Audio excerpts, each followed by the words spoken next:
அல்லேலூயா. ஓய்வு நாள் ஆராதனையிலே கலந்து கொண்டிருக்கிற எல்லோரையும் கர்த்தர் ஆசீர்வதிப்பாராக. கொஞ்ச நேரம் கண்களை மூடி கர்த்தரை நோக்கி ஸ்தோத்திரம் செலுத்துவோம். நன்றியோடு துதிக்கிறோம் அப்பா, ஸ்தோத்தரிக்கிறோம். ஸ்தோத்ரம் ஸ்தோத்ரம் ஏசப்பா, உம்மை மகிமைப்படுத்த வந்திருக்கிறோம் கர்த்தாவே. அப்பா, நாங்கள் உலகத்திலே அநேக காரியங்கள் செய்து கொண்டிருந்தாலும் கொஞ்ச நேரம் வந்து உம்முடைய சமூகத்திலே வந்து உம்மை துதிக்க, உம்மை போற்ற, புகழ, உம்மை ஆராதிக்க, நீ செய்த நன்மைகளை நினைத்து கர்த்தாவே உம்மை துதிக்க கர்த்தாவே இந்த நாளிலும் கூட ஒன்று கூடி உம்மை துதிக்க திருப்பி செய்திருக்கிற திருப்பை நன்றி செலுத்துகிறோம் கர்த்தாவே, ஸ்தோத்தரிக்கிறோம் அப்பா. எங்கெல்லாம் உம்மை இந்த நாளிலே ஆராதித்துக் கொண்டிருக்கிறார்களோ, துதித்து கொண்டிருக்கிறார்களோ, அங்கெல்லாம் அப்பா உம்முடைய பிரசன்னம் இறங்கும்படிக்காய் ஜெபிக்கிறோம் கர்த்தாவே. அப்பா, அவர்கள் விண்ணப்பங்களுக்கு அப்பா நீர் பதில் தருகிற தேவனா இருக்கிறீர் கர்த்தாவே. ஒவ்வொருடைய விண்ணப்பங்களுக்கும் நீர் பதில் தரும்படிக்காய் ஜெபிக்கிறோம் கர்த்தாவே, ஸ்தோத்தரிக்கிறோம். கட்டுண்டவர்களை விடுதலையாக்க அப்பா நீர் வந்தீர் ஆண்டவரே. அப்பா, ஒவ்வொருவருடைய காரியங்களும் பிரச்சனைகளும் அப்பா இந்த நாளிலே கர்த்தாவே அவர் கட்டுகள் அவிழ்க்கப்பட தேவன் கிருபை பாராட்டும்படிக்காய் ஜெபிக்கிறோம். பலவீனங்கள் உள்ளவர்களை அப்பா சுகப்படுத்தும்படிக்காய் ஜெபிக்கிறோம். உடைய விலையேற பெற்ற ரத்தத்தினாலே சுகமுண்டாக செய்யும்படிக்காய் ஜெபிக்கிறோம் கர்த்தாவே.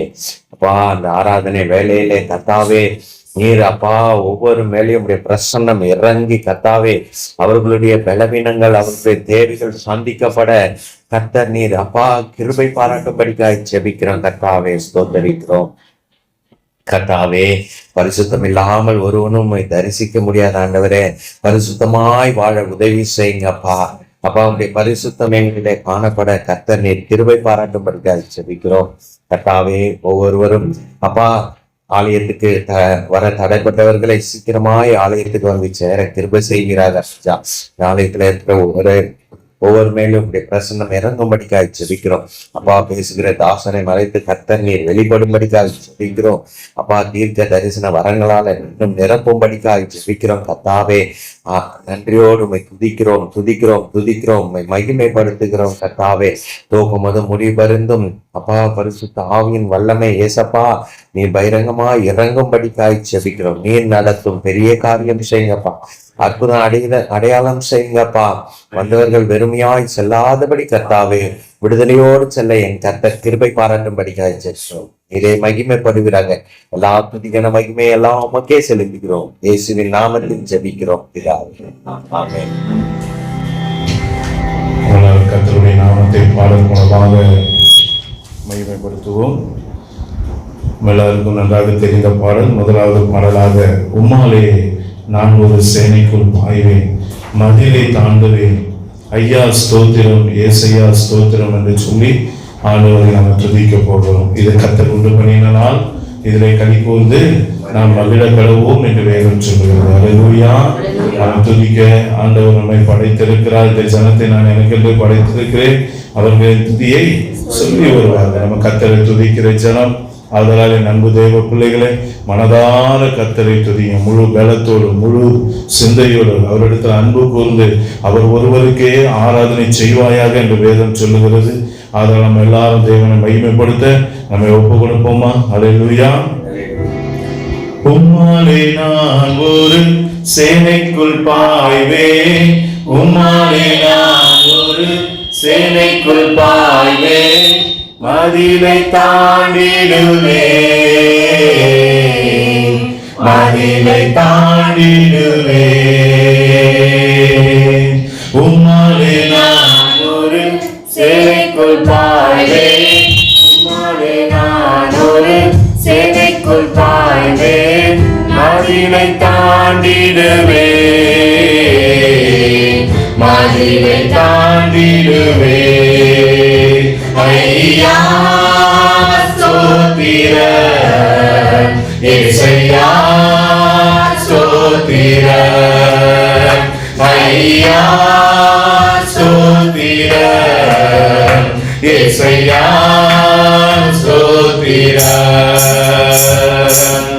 எனது விளக்கு எரிய செய்தி, எனது விளக்கு எரிய செய்தி, இருளை ஒளியாக்கினே,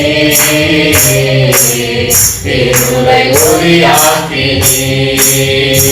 ஐயா ஸ்தோத்திரம், இயேசையா ஸ்தோத்திரம், ஐயா ஸ்தோத்திரம், இயேசையா ஸ்தோத்திரம்.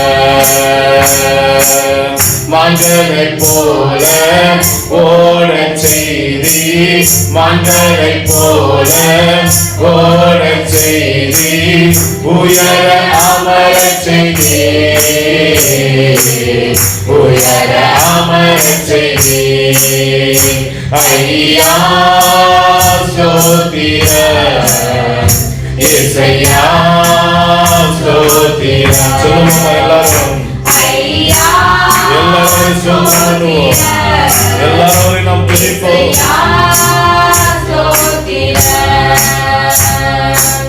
பலத்தாளிரை கட்டி வழியை செவ்வையாக்கி, பலத்தாளிரை கட்டி வழியை செவ்வையாக்கி, வாழ வைத்தவரே, வாழ வைத்தவரே. ஐயா ஸ்தோத்திரம், இயேசையா ஸ்தோத்திரம், ஐயா ஸ்தோத்திரம், இயேசையா ஸ்தோத்திரம். நீரே என் கண்மலை, நீரே என் கோட்டை, நீரே என் கண்மலை, நீரே என் கோட்டை, எனது அடைக்கலமே, எனது அடைக்கலமே. ஆமென். ஸ்தோத்திரம், இயேசையா ஸ்தோத்திரம். ஆமென். எல்லாரும் துதிப்போம். ஸ்தோத்திரம், இயேசையா ஸ்தோத்திரம். ரட்சிப்பின் கேடயம் எனக்கு தந்தி, ரட்சிப்பின் கேடயம் எனக்கு தந்தி, என்னாலும் தாங்கிக் கொண்டே, என்னாலும் தாங்கிக் கொண்டே. ஐயா ஸ்தோத்திரம், இயேசையா ஸ்தோத்திரம், ஐயா ஸ்தோத்திரம், இயேசையா ஸ்தோத்திரம். கால்கள் வழுவாமல் நடக்கும் பாதையை, கால்கள் வழுவாமல் நடக்கும் பாதையை அகலமாக்கி விட்டீர், அகலமாக்கி விட்டீர். ஐயா ஸ்தோத்திரம், இயேசையா ஸ்தோத்திரம். ஆமென். ஐயா ஸ்தோத்திரம், இயேசையா ஸ்தோத்திரம், ஐயா ஸ்தோத்திரம், இயேசையா ஸ்தோத்திரம். உம்மாலே நான் ஒரு சேனைக்குள் பாய்வேன், உம்மாலே நான் ஒரு சேனைக்குள் பாய்வேன், மதிலை தாண்டிடுவேன்,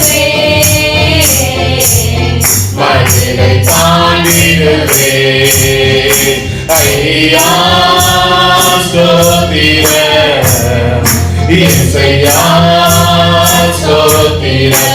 ஆமென். ஐயா ஸ்தோத்திரம், இயேசையா ஸ்தோத்திரம். ஐயா ஸ்தோத்திரம், இயேசையா ஸ்தோத்திரம். ஆமென். ஆமென். ஹல்லேலூயா. அருமையான தேவனுடைய பிள்ளைகளை நம்ம கர்த்தருடைய சமூகத்தில் இருக்கிறோம். தொடர்ந்து அவரை துதித்துக் கொண்டே இருங்க. உள்ளத்தின் ஆழத்திலிருந்து இயேசுவோடு பேசிக்கொண்டு அவருடைய வார்த்தையை விசுவாசித்து நம்பிக்கையோடு அவரை நோக்கி பாருங்க. வேதம் சொல்லுகிறது, நம்பிக்கையுடைய சிறைகளே அரணைக்கு திரும்புங்கள், இரட்டிப்பான நன்மையை அவர் நமக்கு தந்திடுவார். ஹல்லேலூயா. ஆமென். விசுவாசத்தோடு நோக்கி பார்த்த எல்லாரும் கர்த்தருடைய சமூகத்தில் விடுதலை பெற்றிருக்கிறார்கள். நாமும் கர்த்தரை விசுவாசத்தோடு நோக்கி பார்ப்போம். அவரை நோக்கி பார்க்க பார்க்க விடுதலை, அவரை நோக்கி பார்க்க பார்க்க அவருடைய மகிமையின் பிரசன்னத்தினாலே, அந்த சாயலினாலே நம்ம மறுரூபமாக்கப்படுவோம். ஹல்லேலூயா. தொடர்ந்து இரண்டாவது பாடலாக, சொன்ன சொல்லை காப்பாற்றும் தெய்வம் உம்மை அன்றி யாரும் இல்லை, முடிந்ததில் துவக்கத்தை பார்க்கும் உங்களுக்கு ஈடே இல்லை என்ற பாடலை பாடி ஆண்டவருடைய நாமத்தை நாம் மகிமைப்படுத்துவோம். ஹல்லேலூயா. அவர் நீர் பாய்ச்சி காப்பாற்றுகிறவர், ஒரு நாள் நம்மை கைவிடாத தெய்வம். ஹல்லேலூயா. நாம வறண்டும் அந்த அறிகுறி தோன்றும் முன்னாடியே நம்முடைய வாய்க்கால்களை அவர் நிரப்புகிற தெய்வமாய் இருக்கிறார். ஹல்லேலூயா. பூர்வத்தில் அடைப்பட்டதை நமக்காக திறந்து கொண்டிருக்கிற தெய்வமாய் இருக்கிறார். ஒரு மனிதனும் அடைக்க முடியாத ரெகோபோத்தை நமக்கு தருகிறவராய் இருக்கிறார். வாக்குத்தத்தங்களை விசுவாசித்து நாம் எல்லாரும் அவரை மகிமைப்படுத்துவோமாக. ஹல்லேலூயா. சொன்ன சொல்லை காப்பாற்றும் தெய்வம் உம்மை அன்றி யாரும் இல்லை, முடிந்தது துவக்கத்தை பார்க்கும் உங்களுக்கு ஈடே இல்லை. சொன்ன சொல்லை காப்பாற்றும் தெய்வம் உம்மையன்றி யாரும் இல்லை, முடிந்தது துவக்கத்தை பார்க்கும் உங்களுக்கு ஈடே இல்லை. ஆமென். நீ சொல்லி அமராத புயல் ஒன்றை பார்த்ததில்லை, நீ சொல்லி கேளாத சூழ்நிலை எதுவும் இல்லை. ஆராதனை ஆராதனை. சொன்ன சொல்லை காப்பாற்றும் இயேசுவுக்கே ஆமென். ஆராதனை ஆராதனை. வார்த்தையை நிறைவேற்றும் இயேசுவுக்கே ஆராதனை ஆராதனை. சொன்ன சொல்லை காப்பாற்றும் இயேசுவுக்கே ஆராதனை ஆராதனை. வார்த்தையை நிறைவேற்றும் இயேசுவுக்கே இப்பாய்ச்சி காப்பாற்றுவே, கைவிட மாட்டேன் என்று நீ பாய்ச்சி காப்பாற்றுவே, கைவிட மாட்டேன் என்று நான் வரவிடும் அறிகுறி தோன்றும் முன் வாய்க்காலை வருபவரே, நான் வரவிடும் அறிகுறி தோன்றும் முன் வாய்க்காலை வருபவரே. ஆராதனை ஆராதனை. சொன்ன சொல்லை காப்பாற்றும் இயேசுவுக்கே ஆராதனை ஆராதனை. வார்த்தையை நிறைவேற்றும் இயேசுவுக்கே ஆராதனை ஆமென். ஆராதனை. Thank you, Lord. சொன்ன சொல்லை காப்பாற்றும் இயேசுவுக்கே ஆராதனை ஆராதனை. வார்த்தையை நிறைவேற்றும் இயேசுவுக்கே, சொன்னதை செய்யும் அளவோ கைவிட மாட்டேன் என்றீர், சொன்னதை செய்யும் அளவோ கைவிட மாட்டேன் என்றீர். இந்த எத்தனை இஸ்ரவேலாக்கி தேசத்தின் தலையாக்கி நீர், இந்த எத்தனை இஸ்ரவேலாக்கி தேசத்தின் தலையாக்கி நீர். ஆராதனை ஆராதனை. சொன்ன சொல்லை காப்பாற்றும் இயேசுவுக்கே ஆமென். ஆராதனை ஆமென்.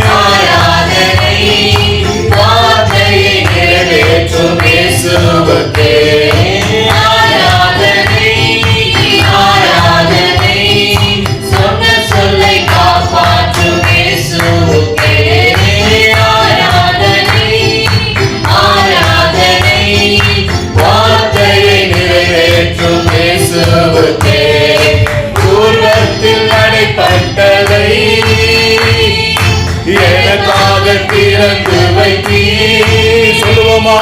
பூர்வத்தில் அடைபட்டதை நீர் எனக்காக திறந்து வைத்தீர். ஒரு மனிதனும் அழைக்க முடியாத ரெகோபோத்தை எனக்கு தந்தீர்.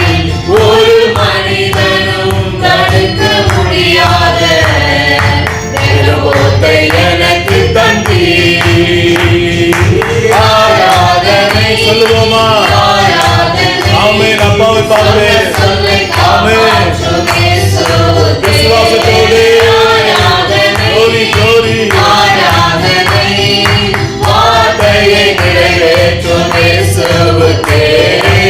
ஆராதனை ஆராதனை சொன்ன சொல்லை காப்பாற்றும் இயேசுவுக்கே.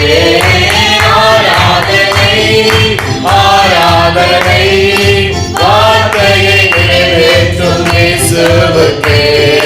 சொன்ன சொல்லை காப்பாற்றும் தெய்வம் உம்மையன்றி யாரும் இல்லை. முடிந்தது துவக்கத்தை பார்ப்போம், உங்களுக்கு ஈடே இல்லை. சொன்ன சொல்லை காப்பாற்றும் தெய்வம் ஆமென். இயேசப்பாவை தவிர வேறு யாரும் இல்லை. ஆமென். ஆமென். ஆமென். முடிந்தது துவக்கத்தை பார்ப்போம், உங்களுக்கு ஈடே இல்லை. நீ சொல்லி அமராத புயல் ஒன்றை பார்த்ததில்லை. நீ சொல்லி கேளாத சூழ்நிலை எதுவும் இல்லை. ஆமென். ஆராதனை ஆமென் அப்பா. உமக்கே ஆராதனை. சொன்ன சொல்லை காப்பாற்றும் இயேசுவுக்கே. ஆராதனை ஆராதனை வார்த்தையை நிறைவேற்றும் இயேசுவுக்கே. ஆராதனை ஆராதனை சொன்ன சொல்லை காப்பாற்றும் இயேசுவுக்கே. ஆராதனை ஆராதனை வார்த்தையை நிறைவேற்றும் இயேசுவுக்கே. ஆமென். ஹல்லேலூயா. நம்ம இயேசப்பா எப்போதும் வார்த்தையை நிறைவேற்றுகிறவர். ஹல்லேலூயா. அவர் சொல்லியும் செய்யாதிருக்கிற தேவன் அவர் அல்ல. ஹல்லேலூயா. அவர் சொல்லுகிற ஒவ்வொரு வார்த்தை இன்றைக்கு வரைக்கும் நிறைவேறிக் கொண்டே வருகிறது. ஹல்லேலூயா. அதனால் தொடர்ந்து ஆண்டவருடைய நாமத்தை நாம் மகிமைப்படுத்துவோம். நம்ம எல்லாருக்கும் தெரிந்த 3வது பாடல், பரலோகமே உம்மை துதிப்பதால் கர்த்தாவே அங்கே வாழ்கிறீர், உம் ஆலயத்தில் உம்மை துதிக்கிறோம், கர்த்தாவே எழுந்தருளும் என்று சொல்லி அவரை ஆராதிக்க போகிறோம். உந்த நாமம் உயர்த்தும் இடத்திலே அவர் அங்கே வாசம் செய்கிறவராய் இருக்கிறார். அவரை போல ஒரு தெய்வம் இல்லை. சர்வ சிருஷ்டிகர் அவர். துதியும் கனமும் மகிமையெல்லாம் உமக்கே செலுத்துகிறோம் என்று சொல்லி நமது பாடலை பாடி ஆராதனை வேலைக்கு நேராக கடந்து செல்வோமா? அல்லேலூயா. பரலோகமே உம்மை துதிப்பதா கர்த்தாவே அங்கே வாழ்கிறேன், உம் ஆலயத்தில் உம்மை துதிக்கிறோம், கர்த்தாவே எழுந்தருளும். பரலோகமே உம்மை துதிப்பதா கர்த்தாவே அங்கே வாழ்கிறேன். ஆமென். ஆலயத்தில் உம்மை துதிக்கிறோம், கர்த்தாவே எழுந்தருளும். துதிக்கிறோம், நாங்கள் துதிக்கிறோம், ஒன்றாக கூட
கூடி துதிக்கிறோம்.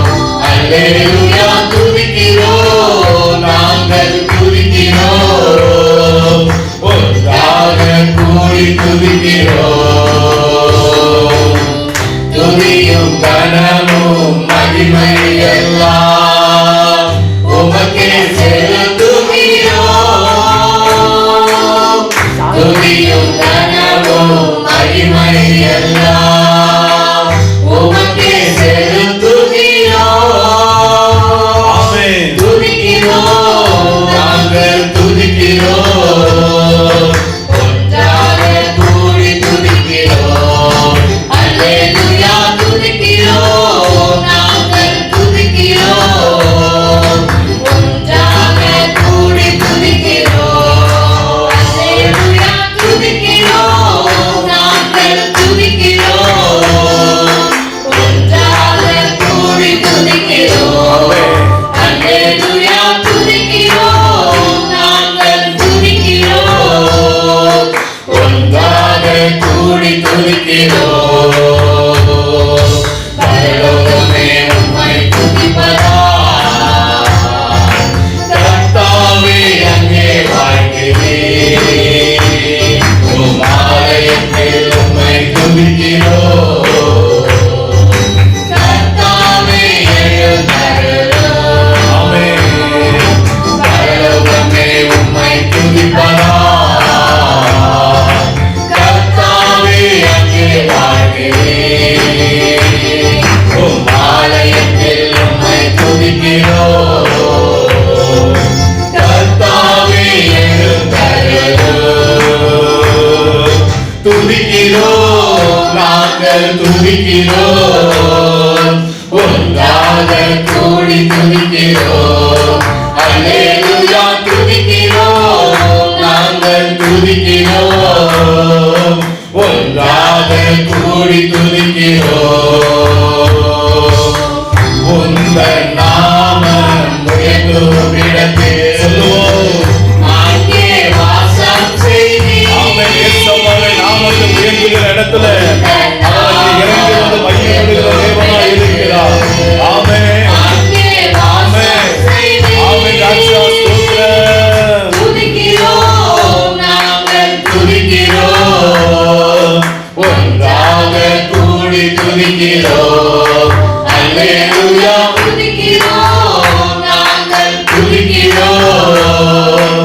ஒன்றாக கூடி துதிக்கிறோம். அல்லேலூயா துதிக்கிறோம், நாங்கள் துதிக்கிறோம். ஒன்றாக கூடி துதிக்கிறோம். அல்லேலூயா துதிக்கிறோம், நாங்கள் துதிக்கிறோம். ஒன்றாக கூடி துதிக்கிறோம். அல்லேலூயா துதிக்கிறோம், நாங்கள் துதிக்கிறோம். ஒன்றாக கூடி துதிக்கிறோம். அல்லேலூயா. நம்ம எல்லாரும் அப்படியே எழுந்து நின்று சிறிது நேரம் தேவனை ஆராதிக்க ஒப்பு கொடுப்போமா? எல்லாரும் எழுப்பி நின்று கண்களை மூடி உலகத்தின் ஆழத்திலிருந்து நம்ம இயேசுவை ஆராதிக்க ஒப்பு கொடுப்போமா? அவரை மகிமைப்படுத்த ஒப்பு கொடுப்போமா? எல்லாரும் அவரோடு கூட பேசுங்க. கர்த்தர் நடத்தி வந்த பாதைகளுக்காக, கர்த்தர் பாராட்டின கிருபைகளுக்காக, சொன்ன சொல்லை காப்பாற்றினதுக்காக, மட்டும் நம்மை காத்து வழி நடத்தினதுக்காக நம்ம எல்லாரும் அவரை நன்றியோடு துதிக்க ஒப்பு கொடுப்போமா? நம்ம எல்லாரும் நன்றியோடு அவரை ஸ்தோத்தரிக்க ஒப்பு கொடுப்போமா? இல்லாதவைகளை இருக்கிறதை போல அழைத்து நம்முடைய கரத்துல கொடுக்கிறவர் அவர், நம்மோடு கூட இருக்கிறவர் அவர், நம்முடைய இம்மானுவேலர் அவர், நம்முடைய எபினேசர் அவர், எம்மட்டும் காத்த எபினேசர் அவர், இனிமேலும் காக்கும் எபினேசர் அவர், நம்மோடு கூட இருக்கிறவர் அவர். கர்த்தருடைய பர்வதத்தில் எல்லாமே பார்த்து கொள்ளப்படும். என் அன்பு தேவ பிள்ளைகளை, ஒன்றையும் குறித்து நீங்கள் கவலைப்பட வேண்டாம், ஒன்றையும் குறித்து வேதனைப்பட வேண்டாம், ஒன்றையும் குறித்து நீங்கள் கண்ணீர் சிந்த வேண்டாம். எல்லாம் கர்த்தருடைய பர்வதத்திலே, கர்த்தருடைய சமூகத்திலே, கர்த்தருடைய பிரசன்னத்திலே பார்த்து கொள்ளப்படும். கர்த்தர் உங்கள் நடுவிலே அசைவாடி கொண்டு இருக்கிறார். கர்த்தர் உங்களுக்காக யுத்தம் பண்ணுவார். கர்த்தர் உங்களுக்காக வழக்காடுவார். கர்த்தர் உங்களுக்காக பரிந்து பேசுவார். அவரை ஆராதிக்க ஒப்பு கொடுப்போமா? எல்லாரும் ஒப்பு கொடுப்போம். இழந்தது எதுவாக இருந்தாலும் சரி, நம்முடைய வாழ்க்கையில எது குறைவாக இருந்தாலும் சரி, எல்லாவற்றையும் கர்த்தரிடத்துல ஒப்பு கொடுங்க. எல்லாவற்றையும் கர்த்தரிடத்துல ஒப்பு கொடுங்க. கர்த்தர் எல்லா சூழ்நிலைகளையும் மாற்றுகிற தேவனாய் இருக்கிறார். அல்லேலூயா. வெறுமையானதை முன்னறிந்ததா, வெறுமையானதை முன்னறிந்ததா, தேடி வந்து என் படகில் ஏறிக்கொண்டாரே. வெறுமையானதை முன்னறிந்ததா, தேடி வந்து என் படகில் ஏறிக்கொண்டாரே. இரவு முழுவதும் பிரயாசப்பட்டு நிரம்பாத என் படகை நிரப்பி விட்டாரே. இரவு முழுவதும் பிரயாசப்பட்டு நிரம்பாத என் படகை நிரப்பி விட்டாரே.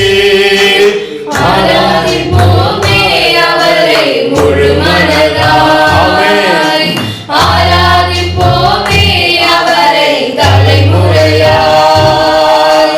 ஆராதிப்போமே அவரை முழு மனதாய், ஆராதிப்போமே அவரை தலைமுறையாய்.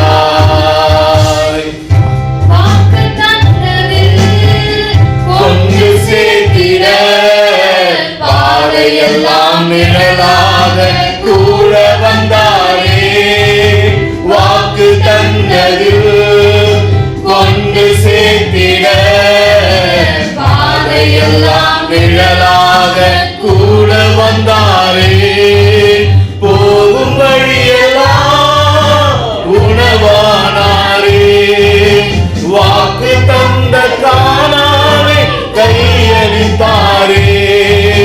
போகும் வழியெல்லாம் உணவானாரே. வாக்கு தந்த கானானை கையளித்தாரே. ஓ, ஆராதிப்போமே அவரை முழு மனதா. அவன் எல்லாரும் ஆராதிப்போமே அவரை தலைமுறையா. ஆராதிப்போமே அவரை முழு மனதாய், ஆராதிப்போமே அவரை தலைமுறையா. கர்த்தரை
நிரப்பும்படியாக, உடைய கண்ணீரை துடைக்கும்படியாக, உடைய குறைவுகளை மாற்றும்படியாக, உடைய அங்கலாய்ப்பை காண்கிற தேவன், அன்றைக்கு ஆதாரத்தை அங்கலாய்ப்பை காணாத தேவன் இன்றைக்கு ஒரு அற்புதம் செய்யும்படியாக, இன்றைக்கு உங்களுடைய வாழ்க்கையில அற்புதம் செய்யும்படியாக கர்த்தர் உங்களோடு கூட இடைப்பட்டுக் கொண்டே இருக்கிறார். ஆமென். அவர் ஆராதிக்கிற வேளையிலே ஒரு பெருமையான பாத்திரம் நிரம்ப போகுது. சூழ்நிலை மாற போகிறது. பாத்திரங்கள் பெருமையாக வந்திருக்கலாம். இன்றைக்கு கர்த்தருடைய அபிஷேக தைலம் இன்றைக்கு உங்களை நிரப்ப போகிறது. ஒரு புது எண்ணெய் அபிஷேகத்தினால, ஒரு புது எண்ணெய் அபிஷேகத்தினால இன்னைக்கு கர்த்தர் உங்களை நிரப்பி வழி நடத்த போகிறார். ஆமென், ஆமென். அவரை ஆராதிப்போம். முழு மனதாய் ஆராதிப்போமே அவரை, தலைமுறையாய் ஆராதிப்போமே அவரை, முழு மனதாய் ஆராதிப்போமே அவரை, தலைமுறையாய் ஆராதிப்போமே அவரை, முழு மனதாய் ஆராதிப்போமே அவரை, தலைமுறையாய். இல்லை இல்லை இல்லை, என் வாசலை அழைப்பவன் இல்லை. இல்லை இல்லை இல்லை, என்னை எதிர்ப்பவன் பூமியில் இல்லை. எத்தனை பேர் விசுவாசிக்கிறீங்க? எத்தனை பேர் விசுவாசிக்கிறீங்க? இன்னைக்கு உங்களுக்கு விரோதமா யாராலும் ஒன்று கிரியை செய்ய முடியாதுங்க. இஸ்ரவேலுக்கு விரோதமான மந்திரம் இல்லை, இஸ்ரவேலுக்கு விரோதமான குறி சொல்லுதலும் இல்லை. ஹல்லேலூயா. கர்த்தர் என் பட்சத்தில் இருக்கும்போது யார் எனக்கு எதிராக நிற்பார்? ஒருவனும் நிற்க முடியாது. ஹல்லேலூயா. கர்த்தர் உங்களுக்காக வழக்காடுகிறவர், கர்த்தர் உங்களுக்காக பரிந்து பேசுகிறவர், கர்த்தர் உங்கள் கண்ணீரை துடைக்கிறவர், கர்த்தர் உங்கள் துக்கங்களை சந்தோஷமாக மாற்றுகிறவர். அவர்களோடு கூட இருக்கும் போது யார் உங்களை கலங்க பண்ண முடியும்? யார் உங்களை வேதனைப்படுத்த முடியும்? ஒருவராலும் கூடாது, ஒருவராலும் கூடாது. இதோ நான் எல்லாவற்றையும் புதிதாக மாற்றுகிறேன் என்று சொன்னவர் நம்மோடு கூட இருக்கிறார். விசுவாசத்தோடு இயேசுவை பார்த்து இயேசுவுடைய சமூகத்துல மகிமையோடு மகிழ்ச்சியோடு நம்ம சொல்லுவோமா? ஹல்லேலூயா. இல்லை இல்லை இல்லை, என் வாசலை அழைப்பவன் இல்லை. இல்லை இல்லை இல்லை, என்னை எதிர்ப்பவன் பூமியில் இல்லை. இல்லை இல்லை இல்லை, என் வாசலை அழைப்பவன் இல்லை. இல்லை இல்லை இல்லை, என்னை எதிர்ப்பவன் பூமியில் இல்லை. நீ திறந்தால் அதை அழைப்பவன் இல்லை. நீ தட்டினார் அதை இடிப்பவன் இல்லை. நீ திறந்தார் அதை அழைப்பவன் இல்லை. நீ தட்டினார் அதை இடிப்பவன் இல்லை. இல்லை இல்லை இல்லை, என் வாசலை அழைப்பவன் இல்லை. இல்லை இல்லை இல்லை, என்னை எதிர்ப்பவன் பூமியில் இல்லை. ஆமென். எல்லாரும் விசுவாசத்தோடு ஆமென், ஆமென். இல்லை இல்லை இல்லை, என்னை எதிர்ப்பவன் பூமியில் இல்லை. ஆமென். கர்த்தரை போல பரிசுத்தம் உள்ளவர் பூமியில் இல்லை. கர்த்தரை போல வல்லமை உள்ளவர் பூமியில் இல்லை. கர்த்தரை போல பரிசுத்தம் உள்ளவர் பூமியில் இல்லை. ஆமென் சொல்லுவோமா? கர்த்தரை போல வல்லமை உள்ளவர் பூமியில் இல்லை. பலவானின் வில்லை உரித்து கீழே தள்ளுகிறார். பலவானின் வில்லை உடைத்து கீழே தள்ளுகிறார். யாவரையும் உயரத்தில் நிறுத்துகிறார். தள்ளாடும் யாவரையும் உயரத்தில் நிறுத்துகிறார். உயரத்தில் நிறுத்துகிறார். ஆமென்.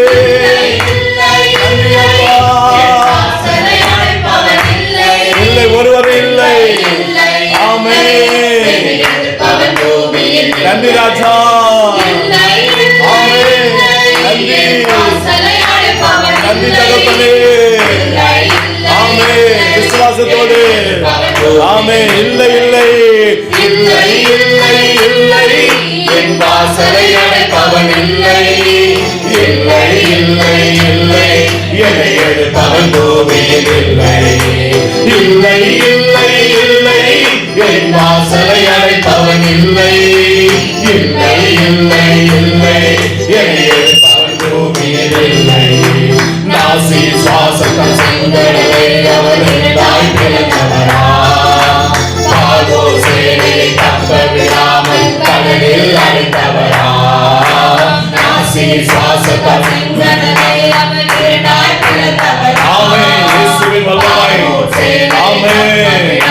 ஆமென் ராஜா. ஆமென். மரண இருள் சூழ்ந்திடும் வேளையில் பஸ்காட்டுகுதி. மரண இருள் சூழ்ந்திடும் வேளையில் பஸ்காட்டுகுதி.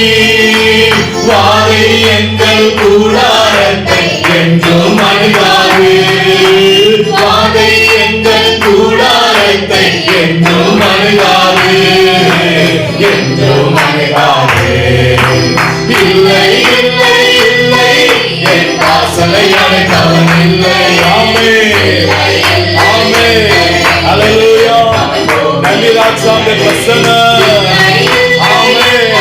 நன்றி. ஆமென். இந்த அபிஷேகம் எல்லாரையும் நிரப்பட்டும் அப்பா. உன்னதமான பலன் இறங்கட்டும். உயிர்த்தெழுந்த வல்லமை நிரப்பட்டும். எல்லா சத்துடைய கிரிகளை சுட்டரிக்கிற எல்லா பலவான்களை கீழே தள்ளுகிற உடைய வல்லமை இறங்கட்டும் ராஜா. எல்லா கோலியாத்தை முறியடிக்கிற வல்லமை இறங்கட்டும். எல்லா பாகங்களை எகிப்தின் பாகங்களை எல்லா விதமான கடை கற்களாய் இருக்கிற பாகங்களை இப்பொழுது எல்லா செங்கடலை முழுகி போடுவதற்காக ஸ்தோத்திர. எல்லா எகிப்தியரை சங்கரிப்பதற்காக ஸ்தோத்திர. ஆமென். ஆமென் ராஜா. ஆமென். துதிங்க. ஆமென். நன்றி ராஜா. ஆமென். ஆமென். ஸ்தோத்திரம் அப்பா.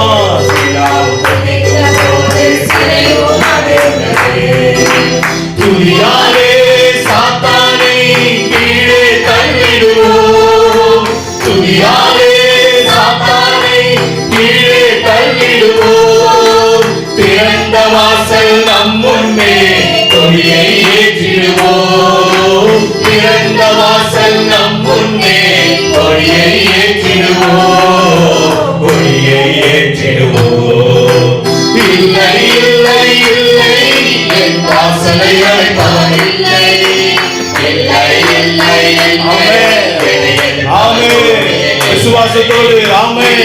விசுவாசத்தோடு பாட பாட நீங்க கர்த்தருடைய கிரியை செய்கிறோம். நீங்க கர்த்தருடைய மகிமையை பிரசன்னம் எல்லா சத்துடைய கிரிகளை அழித்து போடுகிறது. எல்லா கலவீனங்களை கொண்டு வருகிற இயேசுவின் நாமத்தில் சுத்தரிக்கப்படுகிறது. தேவ அக்கினிகளை நிரப்புகிறது. அக்கினி போல வந்து அது இப்பொழுதே பற்றிய விரும்பின வார்த்தைகளிலாக கர்த்தருடைய மகிமையான பிரசன்னம் உயிர்ப்பிக்கிற பிரசன்னம் கனப்படுத்துகிற பிரசன்னம் இப்பொழுது இப்பொழுது இப்பொழுது இப்பொழுது உங்களை நிரப்பிக் கொண்டே இருக்கிறது. துதிக்க துதிக்க துதிக்க அவரை நோக்கி பார்க்க பார்க்க விடுதலை. Right now, God. நன்றி ராஜா. இந்த பிள்ளைகளை நிரப்புங்க. ஆமென். ஒரு புதிய மகிமை ஒரு புதிய வல்லமை இறங்கட்டும் ராஜா. இந்த அக்கினி எல்லாத்தையும் சுட்டரிக்கணும். இந்த அக்கினி வேண்டாதோடு சுட்டரிக்கணும்.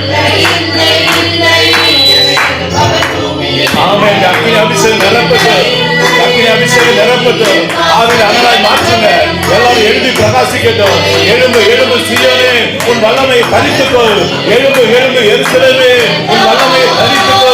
கர்த்தருடைய பிள்ளையே இதற்கு எழுத வேண்டிய நேரம் இதோ. கர்த்தர் உனக்கு புது எண்ணெயின் அபிஷேகத்தை தருகிறார். நீ எழும்பி பிரகாசிக்கும்படியாக நீ எழும்பி ஒளி வீசும்படியாக இதோ உன்னை விளக்காக மாற்றிக்கொண்டு இருக்கிறார். இதோ கர்த்தருடைய அக்கினிமயமான நாவு உன்னை நிரப்புகிறது. கர்த்தருடைய அக்கினிமயமான நாவு உன்னை தொட்டுக்கொண்டு இருக்கிறது. கனேமந்தல ஸ்ரீசர் அக்கினி அக்கினி. ஆமென். பரலோக அக்கினி உன்னை நிரப்புகிறது. ஆமென். யாத்துரனத சரதியந்தர வக்கர தரிமி அந்தரமா ஹோதர மக்கர தரிமி அந்தர பலதியா தரமஸ் வக்கர தரிமியா. ஆமென். ஆமென். தேவ பிரசன்ன நிரப்பிக்கொண்டே இருக்கிறது. எல்லாரும் நிரம்பி நிரம்பி நிரம்பி நிரம்பி ஆவியில நிரம்பி கர்த்தருடைய மகிமையான பிரசன்னம் உங்களை நிரப்பிக்கொண்டே இருக்கிறது. வலிமையான பிரசன்னம் நிரப்பிக் கொண்டே இருக்கிறது. தேவ மகிமை, தேவ மகிமை. ஜீசஸ். ஆமென், ஆமென், ஆமென், ஆமென். விடுதலை நாயகர் விடுதலை கொடுத்து கொண்டு இருக்கிறார். எல்லா ஆவி ஆத்மா சரீரத்துல விடுதலை, குடும்பத்தில் காணப்படுகிற போராட்டத்தின் மேலே ஒரு விடுதலை, சிலருடைய வாழ்க்கையில காணப்படுகிற எல்லா சத்துடைய கிரியைகள் இயேசுவின் நாமத்தில் முறியடிக்கப்படுகிறது. எல்லா அந்தகாரத்தின் வல்லமைகள், எல்லா அந்தகாரத்தின் வல்லமைகள் இந்த name of the Lord Jesus சுட்டரிக்கப்படுகிறது. ஆமென். ஆமென். தேவ பிரசன்னம், தேவ மகிமைகளை நிரப்பிக் கொண்டே இருக்கிறது. ஆமென், ஆமென். ஹல்லேலூயா, ஹல்லேலூயா, ஹல்லேலூயா. தேவ அக்கினி உங்களை நிரப்பிக் கொண்டே இருக்கிறது. கர்த்தருடைய அபிஷேகம் உங்களை நிரப்பிக் கொண்டே இருக்கிறது. ஆமென். உங்க பாத்திரம் நிரம்பி வழியும்படியாக, உங்க வெறுமையான பாத்திரத்தை நிரப்பும்படியாக இன்னைக்கு கர்த்தர் உங்களோடு கூட பேசிக் கொண்டே இருக்கிறார். ஆமென், ஆமென். நீங்க துதிக்கும் போது உங்க பலன் இறங்கி கொண்டே இருக்கிறது. நீங்க துதிக்கிற துதியில உங்களை பலனை நிரப்பிக் கொண்டே இருக்கிறார். உன்னதமானவருடைய பலன், உன்னதமானவருடைய பலன் உங்களை பெரிய காரியங்களை செய்ய போகிறார். உங்களுக்கு பெரிய காரியங்களை செய்ய போகிறார். நீங்க பெரிய காரியங்களை செய்ய போகிறார். உங்க கண்கள் அதிசயங்களை காண பண்ண போகிறார். ஆமென். விசுவாசத்தோடு, விசுவாசத்தோடு அவரை மகிமைப்படுத்துங்க. name of the Lord Jesus. ஆமென், ஆமென், ஆமென், ஆமென், ஆமென், ஆமென். சத்துருக்களை தேடி காணாதிருப்பாய் என்று கர்த்தர் சொல்லுகிறார். சத்துருக்களை தேடி நீ காணாதிருப்பாய். ஆமென், ஆமென். ஹல்லேலூயா, ஹல்லேலூயா. ஆமென். உன்னோட கர்த்தர் இருக்கிறார். என் மகனே உன்னோடு கூட கர்த்தர் இருக்கிறார். என் மகளே உன்னோடு கூட கர்த்தர் இருக்கிறார். உன்னை அழைத்தவர் நான் அல்லவா? உன்னை தெரிந்தெடுத்தவர் நான் அல்லவா? இதோ உன்னோடு கூட இருக்கிறேன், உன்னோடு கூட இருக்கிறேன். உன் வலது பக்கத்தில் உனக்கு நிழலா இருக்கிறேன். உன்னோடு கூட நான் இருக்கிறபடியா நீ கலங்காதே, நீ திகையாதே. இதோ நான் உன் காரியங்களை வாய்க்க பண்ணுவேன். ஆமென். ஹல்லேலூயா, ஹல்லேலூயா, ஹல்லேலூயா. நன்றி ராஜா, நன்றி ராஜா. ஆமென், ஆமென். ஹல்லேலூயா. தேவ மகிமை, தேவ அக்கினி. யா மதஷரத் யத்துன நதக்கரதரி. எபிஹோதர மக்கரதரி மியந்தர பாஷபாக்கரதரி மியந்தர. வினோதாஷரத் யந்தர மக்கரதரி மியந்தர பாஷ. ஆமென், ஆமென், ஆமென். உனக்குள்ள கொடுத்திருக்கிற அந்த அபிஷேகம் உனக்கு சகலத்தையும் போதிக்கும், உனக்கு சகலத்தையும் போதிக்கும். நான் உன்னோடு கூட இருந்து பேசுவேன், நான் உன்னோடு கூட இருந்து பேசுவேன். என் சத்தம் உனக்கு கேட்கும். உன் வாயின் வார்த்தைகளில் என் வார்த்தைகளை வெளிப்படுத்துவேன்.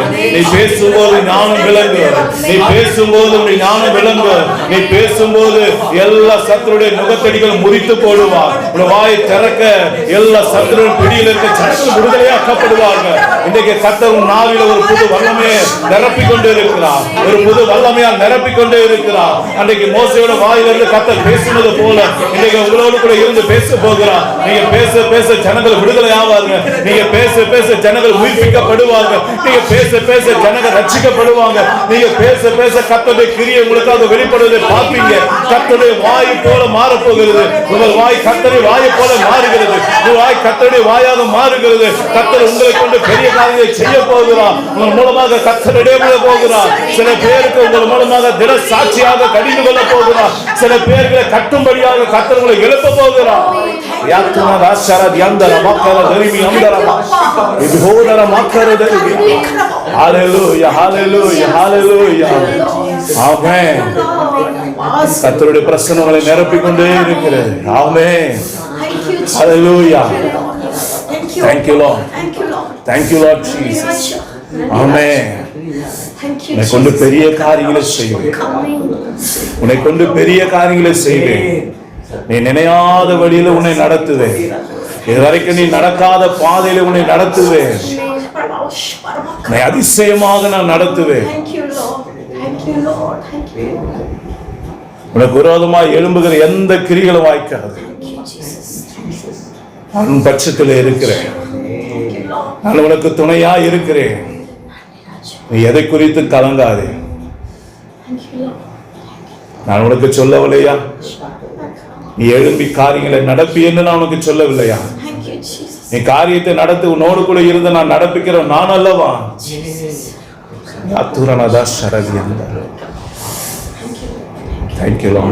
நன்றி ராஜா, நன்றி ராஜா. விபோதரா சரதியம். நான் உன்னோடு கூட இருக்கிறேன். நான் உன்னோடு கூட இருக்கிறேன். நான் உன்னோடு கூட இருக்கிறேன். நீ கலங்காதே. ஆமென். Lord Jesus. Lord Jesus. Amen. Amen. கர்த்தர் நம்மோடு கூட பேசிக்கொண்டே இருக்கிறார். அவர் அப்படியே நோக்கி பார்த்து கொண்டே இருங்க. அப்படி நோக்கி பார்த்து கொண்டே இருங்க. கர்த்தர் நம்மோடு கூட பேசுகிறார். ஆமென்.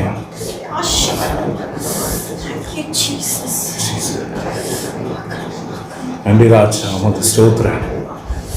நன்றி ராஜா, உமக்கு ஸ்தோத்திரம். உங்களுடைய நிந்தைகள் மாறும், அவமானங்கள் மாறும். எல்லா சூழ்நிலையும் நான் மாற்றுவேன் என்று கர்த்தர் நம்மோடு கூட பேசுகிறேன். ஆமென். உனக்கான வாசலை நான் திறக்கிறேன். இதுவரைக்கும் திறக்கப்படாமல் இருந்த வாசலை உனக்காக திறக்கிறேன் என்று கர்த்தர் சொல்லுவார். எல்லா அடைக்கப்பட்ட காரியங்களை உனக்காக திறக்கிறேன். உனக்கான ஆசீர்வாதத்தின் பொக்கிஷங்களை நீ பெற்றுக்கொள்ளும்படியாக இதோ திறந்த வாசலை உனக்கு முன்பதாக வைக்கிறேன். ஒருவனும் பூட்ட முடியாது, ஒருவனும் பூட்ட முடியாது. ஆமென். ஆமென். ஆமென். ஆமென். சில காரியங்களில் உனக்கு ஞானத்தை கொடுப்பேன் என்று கர்த்தர் சொல்லுகிறார். அது அந்த நேரத்தில் உனக்கு வெளிப்படுத்தப்படும். சில காரியங்களை புரியாமல் செய்து கொண்டிருந்தாலும் சரியான நேரத்தில் உனக்கு அதில் ஞான விளங்க செய்வேன் என்று கர்த்தர் சொல்லுகிறார். உனக்கு அறிவை உணர்த்துவேன். உனக்கு காரியங்கள் வெளிப்படுத்தப்படும். சில காரியங்களை புரிந்து கொள்ளும்படியாக, சில காரியங்களை நீ தப்பிக்கும்படியாக உனக்கு நான் வாசலை திறந்து கொடுப்பேன்.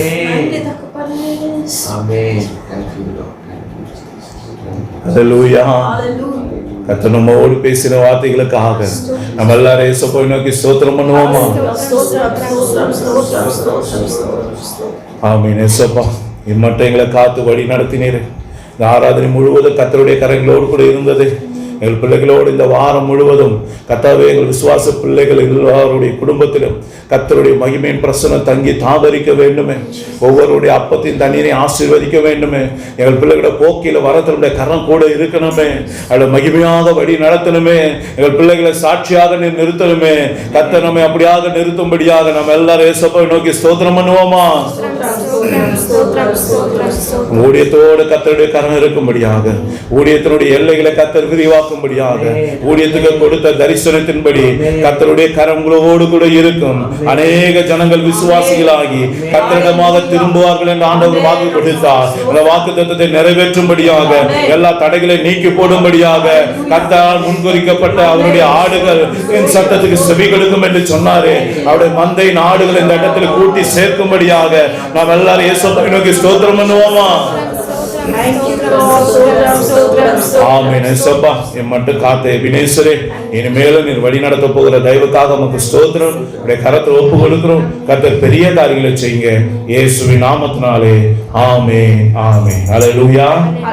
ஆமென். மாறி மாறி வாசிக்கும்படியாய் தெரிந்து கொள்ளப்பட்ட சங்கீதங்களின் புஸ்தகம் 77ஆம் அதிகாரம். நான் தேவனை நோக்கி என் சத்தத்தை உயர்த்தி கெஞ்சினேன். என் சத்தத்தை தேவனிடத்தில் உயர்த்தினேன். அவர் எனக்கு செவி கொடுத்தார். என் நாமத்தினாலே ஆண்டவரை தேடினேன். இரவிலும் என் கை தளராமல் விரிக்கப்பட்டிருந்தது. என் ஆத்துமா ஆறுதல் அடையாமல் போயிற்று. நான் தேவனை நினைத்த போது அலறினேன். நான் தியானிக்கும் போது என் ஆவி தோய்ந்து போயிற்று. நான் தூங்காதபடி என் கண்களை விழித்திருக்கிறேன். நான் பேசமாட்டாதபடி சஞ்சலப்படுகிறேன். பூர்வ நாட்களையும் அதிகாலத்து வருஷங்களையும் சிந்திக்கிறேன். ராக்காலத்தில் என் சங்கீதத்தை நான் நினைத்து என் இருதயத்தோடு சம்பாஷித்துக் கொள்ளுகிறேன். என் ஆவி ஆராய்ச்சி செய்தது. ஆண்டவர் நித்திய காலமாய் தள்ளிவிடுவாரோ? இனி ஒருபோதும் தயை செய்யாதிருப்பாரோ? அவருடைய கிருபை முற்றிலும் அற்று போயிற்றோ? வாக்குத்தத்தமானது தலைமுறை தலைமுறைக்கும் ஒழிந்து போயிற்றோ? தேவன் இரக்கம் செய்ய மறந்தாரோ? கோபத்தினாலே தமது உருக்கமான இரக்கங்களை அடைத்து கொண்டாரோ என்றேன். அப்பொழுது நான், இது என் பலவீனம், ஆனாலும் உன்னதமானவருடைய வலதுகரத்தில் உள்ள வருஷங்களை நினைவு கூறுவேன். கர்த்தருடைய செயல்களை நினைவு கூறுவேன். உம்முடைய பூர்வ காலத்து அதிசயங்களை நினைவு கூறுவேன்.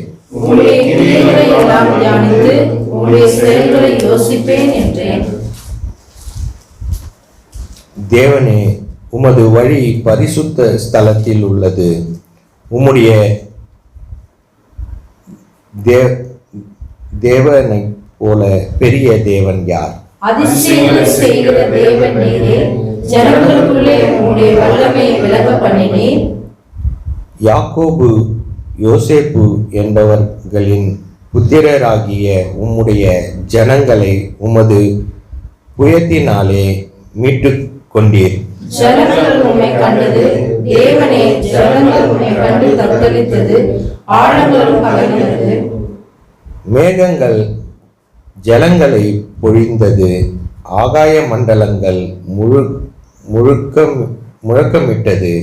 உம்முடைய அம்புகளும் தெரிப்புண்டு பறந்தது. உம்முடைய தூண்களின் சத்தம் சுழல் காற்றில் முழங்கினது, மின்னல்கள் பூச்சக்கரத்தை பிரகாசிப்பித்தது, பூமி குலுங்கி அதிர்ந்தது. உமது வழி கடலிலும் உமது பாதை திரண்ட தண்ணீர்களிலும் இருந்தது. உமது காலடி தெரியப்படாமற் போயிற்று. சேர்ந்து வாசிப்போம்.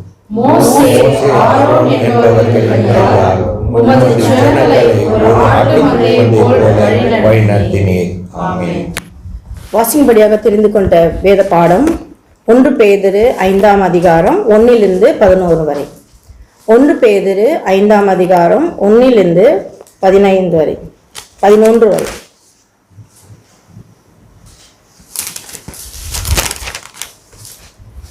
உங்களில் உள்ள மூப்பருக்கு உடன் மூப்பனும் கிறிஸ்துவின் பாடுகளுக்கு சாட்சியும் இனி வெளிப்படும் மகிமைக்கு பங்காளியுமாயிருக்கிற நான் புத்தி சொல்கிறது என்னவென்றால், உங்களிடத்தில் உள்ள தேவனுடைய மந்தையை நீங்கள் மேய்த்து கட்டாயமாய் அல்ல, மனப்பூர்வமாயும் அவலட்சணமான ஆதாயத்திற்காக அல்ல,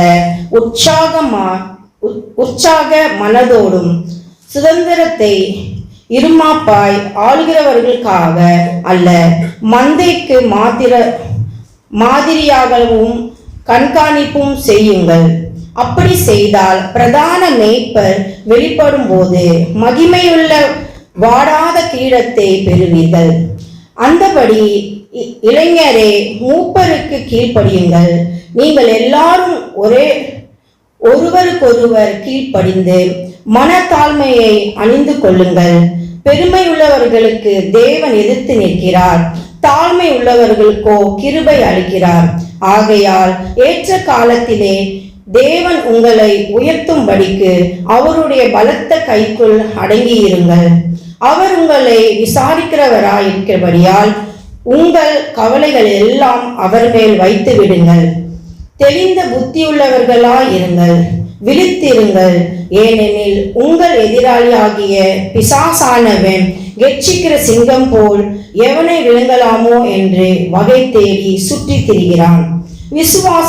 விசுவாசத்தில் உறுதியாயிருந்து அவனுக்கு எதிர்த்து நில்லுங்கள். உலகத்தில் உள்ள உங்கள் சகோதரிடத்தில் அப்படிப்பட்ட பாடுகள் நிறைவேற்றுவதற்கென்று தெரிந்திருக்கிறீர்களே. கிறிஸ்து இயேசுக்குள் நம்மை தமது நித்திய மகிமைக்கு அளித்தவராயிருக்கிற சகல கிருபையும் பொருந்திய தேவன் தாமே கொஞ்ச காலம் பாடனுபவிக்கிற உங்களை சீர்படுத்தி ஸ்திரப்படுத்தி பலப்படுத்தி நிலைநிறுத்துவாராக. அவருக்கே மகிமையும் வல்லமையும் சதா காலங்களில் உண்டாயிருப்பதாக. ஆமென். நாமத்துக்கு மகிமை உண்டாவதாக. இப்போது காணிக்கை பாடல் பாடப் போகிறேன். அது உங்களுக்கு தெரிந்திருக்க வாய்ப்பில்லை. இந்த கடைசி நாட்களில் சந்தோஷ நம்பிக்கை உண்டு. ஆச்சரியமாய் சத்தியமாய் ராஜாதி ராஜனாய் ஆளுவார். அவர் வருவார், சீக்கிரமாய் வருவார். அவளோடு எதிர்பார்க்கிறோ காலையிலோ மாலை நேரத்திலோ வரவே வருவார் அறிவோம்.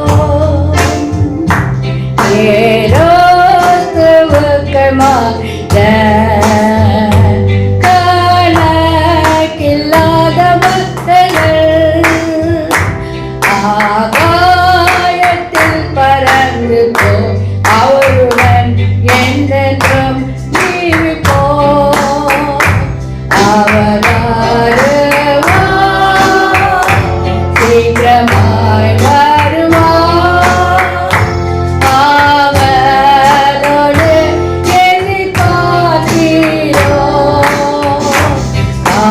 காலையிலோ மாலை நேரத்திலோ வரவே வருவார் அறிவோம். உயிரோடு இருக்கிற நம் தேவனை சந்திப்போமே. இந்நம்பிக்கையில் அல்லவே நாம் ஒருவரை தேற்றுவோம். அவர் வருவார், சீக்கிரமாய் வருவார். அவரோடு எதிர்பார்க்கிறோம் காலையிலோ மாலை நேரத்திலோ வரவே வருவார் அறிவோம். இந்த வாரங்க கர்த்தர் நம்மோடு கூட பேசும்படியாக நமக்கு கொடுத்திருக்கிற அவருடைய ஜீவனுள்ள வார்த்தையை நம்ம வாசிக்க கேட்போம். சங்கீதம் 15ஆம் அதிகாரம் 1ஆம் வசனம். சங்கீதம் 15:1. யார் உம்முடைய கூடாரத்தில் தங்குவான்? யார் உம்முடைய கூடாரத்தில் தங்குவான்? யார் உம்முடைய பரிசுத்த பர்வதத்தில் யார் உம்முடைய பரிசுத்த பர்வதத்தில் வாசம் பண்ணுவான்? வாசம் பண்ணுவான்? ஹல்லேலூயா. இது அழகாக நம்ம புரிந்து கொள்ளும்படி சொல்லணும்னா, தேவனோடு சஞ்சரிக்க வேண்டிய தகுதி. இதுதான் அந்த வார்த்தைக்கு நம்ம சுருக்கமா ஒரு தலைப்பு கொடுக்கணும்னா என்ன கொடுக்கணும்னா, தேவனோடு சஞ்சரிக்கிறதுக்கு நமக்கு வேண்டிய தகுதி யாருக்கு இருக்கு, என்ன தகுதி ஆண்டவர் சொல்றார் அப்படின்றத நம்ம ஆண்டவரை மட்டும் எதிர்பார்க்கிறோம். அப்ப இன்னைக்கு அருமையான தேவனுடைய பிள்ளைகளே, இது கடந்த வாரத்தை நம்ம கொடுத்த செய்தியினுடைய தொடர்ச்சி தான். போன வாரத்துல 3 காரியத்தை பார்த்தோம். என்ன? உத்தமனாய் நடந்து நீதியை நடப்பித்து மனதார சத்தியத்தை பேசுகிறவன் தானே. இதுதான் கர்த்தர் போன வாரத்துல கொடுத்தார். இப்ப அதை தொடர்ந்து அடுத்த ஸ்டெப்புக்கு நம்மளை கொண்டு போறார். என்ன கொண்டு போறார்? அப்ப இன்னைக்கு ஆண்டவரோடு சஞ்சரிக்கக்கூடிய ஒரு பாக்கியம். ஏனோக்கு எப்படி தேவனோடு சஞ்சரித்து கொண்டிருந்தாரோ, எப்படி மோசே தேவனோடு சமூகத்துல எப்போதும் தங்கி தாபரித்து கொண்டிருந்தாரோ, அதே போல என் அருமையான தேவனுடைய பிள்ளைகளே, இன்றைக்கு நீங்களும் நானும் கர்த்தரோடு சஞ்சரிக்கணும் அப்படின்னு கர்த்தர் விரும்புகிறார். கர்த்தரோடு நடக்கணும், கர்த்தரோடு பழகணும், கர்த்தரோடு நடக்க கற்றுக்கொண்டவர்களால மட்டும்தான் ஊழியத்தின் பாதையிலும் சரி, குடும்ப வாழ்க்கையிலும் சரி, கர்த்தர் உங்களுக்கான நியமித்த பாதையில நீங்க கரெக்டா உங்களுடைய தேவனுடைய திட்டத்தை செய்து முடிக்க உங்களால முடியும். அல்லேலூயா. அப்ப இன்னைக்கு நல்லா புரிந்து கொள்ளுங்க. ஏதோ பிறந்தோம், ஏதோ வாழ்ந்தோம், ஏதோ செத்தோன்றது உலகத்தார் சொல்லலாம். ஆனா ஆண்டவருடைய பிள்ளைங்க அப்படி சொல்லக்கூடாது. ஏன்னா ஆண்டவருடைய பிள்ளைகள் வாழ்க்கையில ஆண்டவர் பிறக்கும் போதே அவங்களை குறித்து ஒரு முன்குறித்தல் அவர் வைத்திருக்கிறார். ஒவ்வொருவரை குறித்தும் தேவன் ஒரு திட்டத்தை வைத்திருக்கிறார், ஒரு நோக்கத்தை வைத்திருக்கிறார். நம்ம நினைக்கலாம் எனக்கு ஒண்ணுமே படிக்க தெரியாது அப்படின்னு நம்ம நினைக்கலாம். படிக்க தெரியாது இருந்த ரோசம்மாவை தான் எடுத்து வல்லமையா பயன்படுத்தினார். நல்லா யோசனை பண்ணி பாருங்க. அப்போ எனக்கு ஐயா நல்லா பாட தெரியாது, ஐயா எனக்கு நல்லா வசனத்தை சொல்ல தெரியாது ஐயா. ஆண்டவர் மோசையை பார்க்கும்போது மோசை என்ன சொன்னான்? எனக்கு என்ன வாய்? திக்கு வாய், என்னால சரியா கூட பேச முடியாதுன்னு சொன்னார் இல்லையா? ஆனா அந்த மோசையை கொண்டுதான் வேதத்தை ஆண்டவர் கொடுத்தார். அல்லேலூயா. அப்ப நீ திக்கு வாயின்னு சொல்லாதுன்னு சொல்றாரு. ஆண்டவரே சொல்றாரு, வாயை உண்டாக்குனது யாரு? நான் அல்லவா அப்படின்றாரு. அப்ப நல்லா புரிந்து கொள்ளுங்க, உங்க வாழ்க்கையை கொடுத்தது எல்லாமே கர்த்தர் கொடுத்தது தான். உங்களுக்கு உங்க சரீரத்துல இருக்க ஒவ்வொரு அவைகள், கண்ணா இருக்கட்டும், மூக்கா இருக்கட்டும், வாயா இருக்கட்டும், கைகளா இருக்கட்டும், கரங்களா இருக்கட்டும், பேச்சா இருக்கட்டும், கேட்கிற திறனா இருக்கட்டும், சிந்திக்கிறது எல்லாமே கர்த்தர் கொடுத்தது தான். அதை கர்த்தர் கொடுத்ததை கர்த்தருக்காக நீங்க பயன்படுத்த ஒப்பு கொடுக்கும் போது கர்த்தர் அந்த திக்குவாயை மாற்றுகிறவராய் இருக்கிறார். கர்த்தர் உங்களுக்கு உண்டான காரியங்களை திறக்கிறவராய் இருக்கிறார். அப்ப அருமையான தேவனுடைய பிள்ளைகளை, இன்றைக்கு ஆண்டவர் உங்களையும் என்னையும் கொண்டு ஒரு பெரிய காரியங்களை செய்வதற்காக அவர் என்ன பண்ணுகிறார்? நம்மை வழி நடத்துகிற ஒரு தேவனாய் இருக்கிறார். அப்ப அதுக்கு நமக்கு என்ன தேவைன்னா, தேவனோடு சஞ்சரிக்கிற ஒரு பாக்கியம், அந்த தேவனோடு சஞ்சரிக்கக்கூடிய ஒரு தகுதி நமக்கு தேவை. அந்த தகுதியை குறித்து தான் ஆண்டவர் போன வாரத்திலே இந்த வாரத்தில் நம்மோடு கூட பேசுகிறார். அப்ப இந்த வாரத்துல ஆண்டவர் நம்ம கற்றுக் கொடுக்கிற தகுதி என்ன? அவரோடு நிற்கக்கூடிய ஒரு காரியம் யாருக்கு கொடுக்கப்படுகிறது என்றால், வாசிப்போம் 15:3 வாசிங்க. போதும், அவன் தன் நாவினால் புறங்கூறாமலும் அப்படின்னு சொல்றாரு. அப்போ போன வாரத்துல 3 காரியம் பார்த்தோம், இது 4வது காரியம். 4வதாக தேவனோடு நடப்பதற்கு, தேவனோடு பழகுவதற்கு, தேவனுடைய சமூகத்தில் நிற்க நம்மை தகுதிப்படுத்துவது, சஞ்சரிக்க தகுதிப்படுத்துவது என்ன? நம் நாவினாலே நாம புறம் கூறாமல் நாம இருக்கணும் என்று சொல்லி ஆண்டவர் எதிர்பார்க்கிறார். ஏங்க ஆண்டவர் ஒரு நாவினால புறம் கூடக்கூடாதுன்னு சொல்றாரு? அவர் ஏன் சொல்லி வச்சிருக்காரு? நீங்க பாருங்க, லேவியராகமத்தின் புஸ்தகம் 19ஆம் அதிகாரம் 16ஆம் வசனம். லேவியராகமம் 19:16 பக்கம் 151 பழைய ஏற்பாடு. உன் ஜனங்களுக்குள்ளே அங்கும் இங்கும் கோல் சொல்லி திரியாயாக. ஆமா, இன்னொரு வாட்டி சொல்லுங்க. உன் ஜனங்களுக்குள்ளே அங்கும் இங்கும் கோல் சொல்லி திரியாயாக.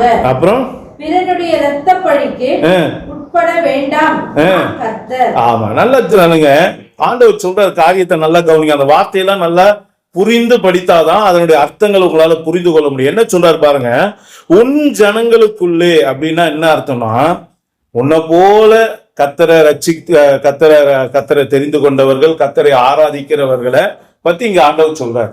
அப்படின்னா என்னது? நம்மளை பத்தி சொல்றாரு. நம்ம எல்லாம் இப்ப ஒரே குடும்பம்லாம் கர்த்தருடைய குடும்பம். அப்ப நம்மளை பார்த்துதான் சொல்றாரு, ஜனங்கன்னு சொல்றாரு. அப்ப அவர் என்ன சொல்றாரு? உன் ஜனங்களுக்குள்ளே அங்கும் இங்கும் கோல் சொல்லி திரியாயாக அப்படின்றாரு. இங்க கோல்னு இருக்கு, ஆங்கில வார்த்தையினுடைய டிரான்ஸ்லேஷன்ல பார்க்கும்போது அது புறங்கூறுவதை குறிக்குது. சில இடங்கள்ல அவதூறுன்ற வார்த்தையை பயன்படுத்தப்பட்டிருக்கு. அப்ப நல்லா கவனிங்க. இப்ப ஆண்டவர் சொல்றாரு உன் ஜனங்களுக்குள்ள அப்படின்னா என்னது? ஏசப்பாவுடைய பிள்ளைய பத்தி ஒரு ஏசப்பாவுடைய பிள்ளைய புறங்கூற கூடாது. இது ஆண்டவர் நமக்கு கற்றுக் கொடுக்கிறார். அல்லேலூயா.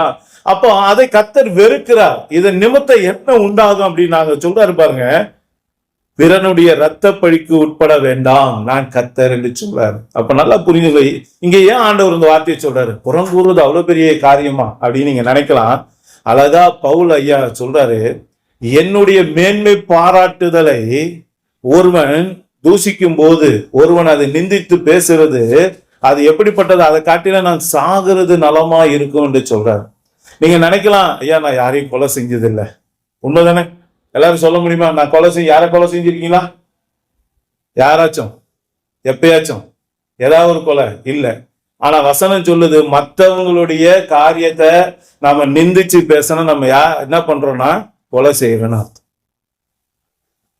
நம்ம கொலை செய்யணும், கத்தி எடுத்து ஒருத்தனை குத்த தேவையில்லை, அருவாள் எடுத்து ஒருத்தனை வெட்ட தேவையில்லை, அல்லது துப்பாக்கி எடுத்து ஒருத்தனை சுட தேவையில்லை.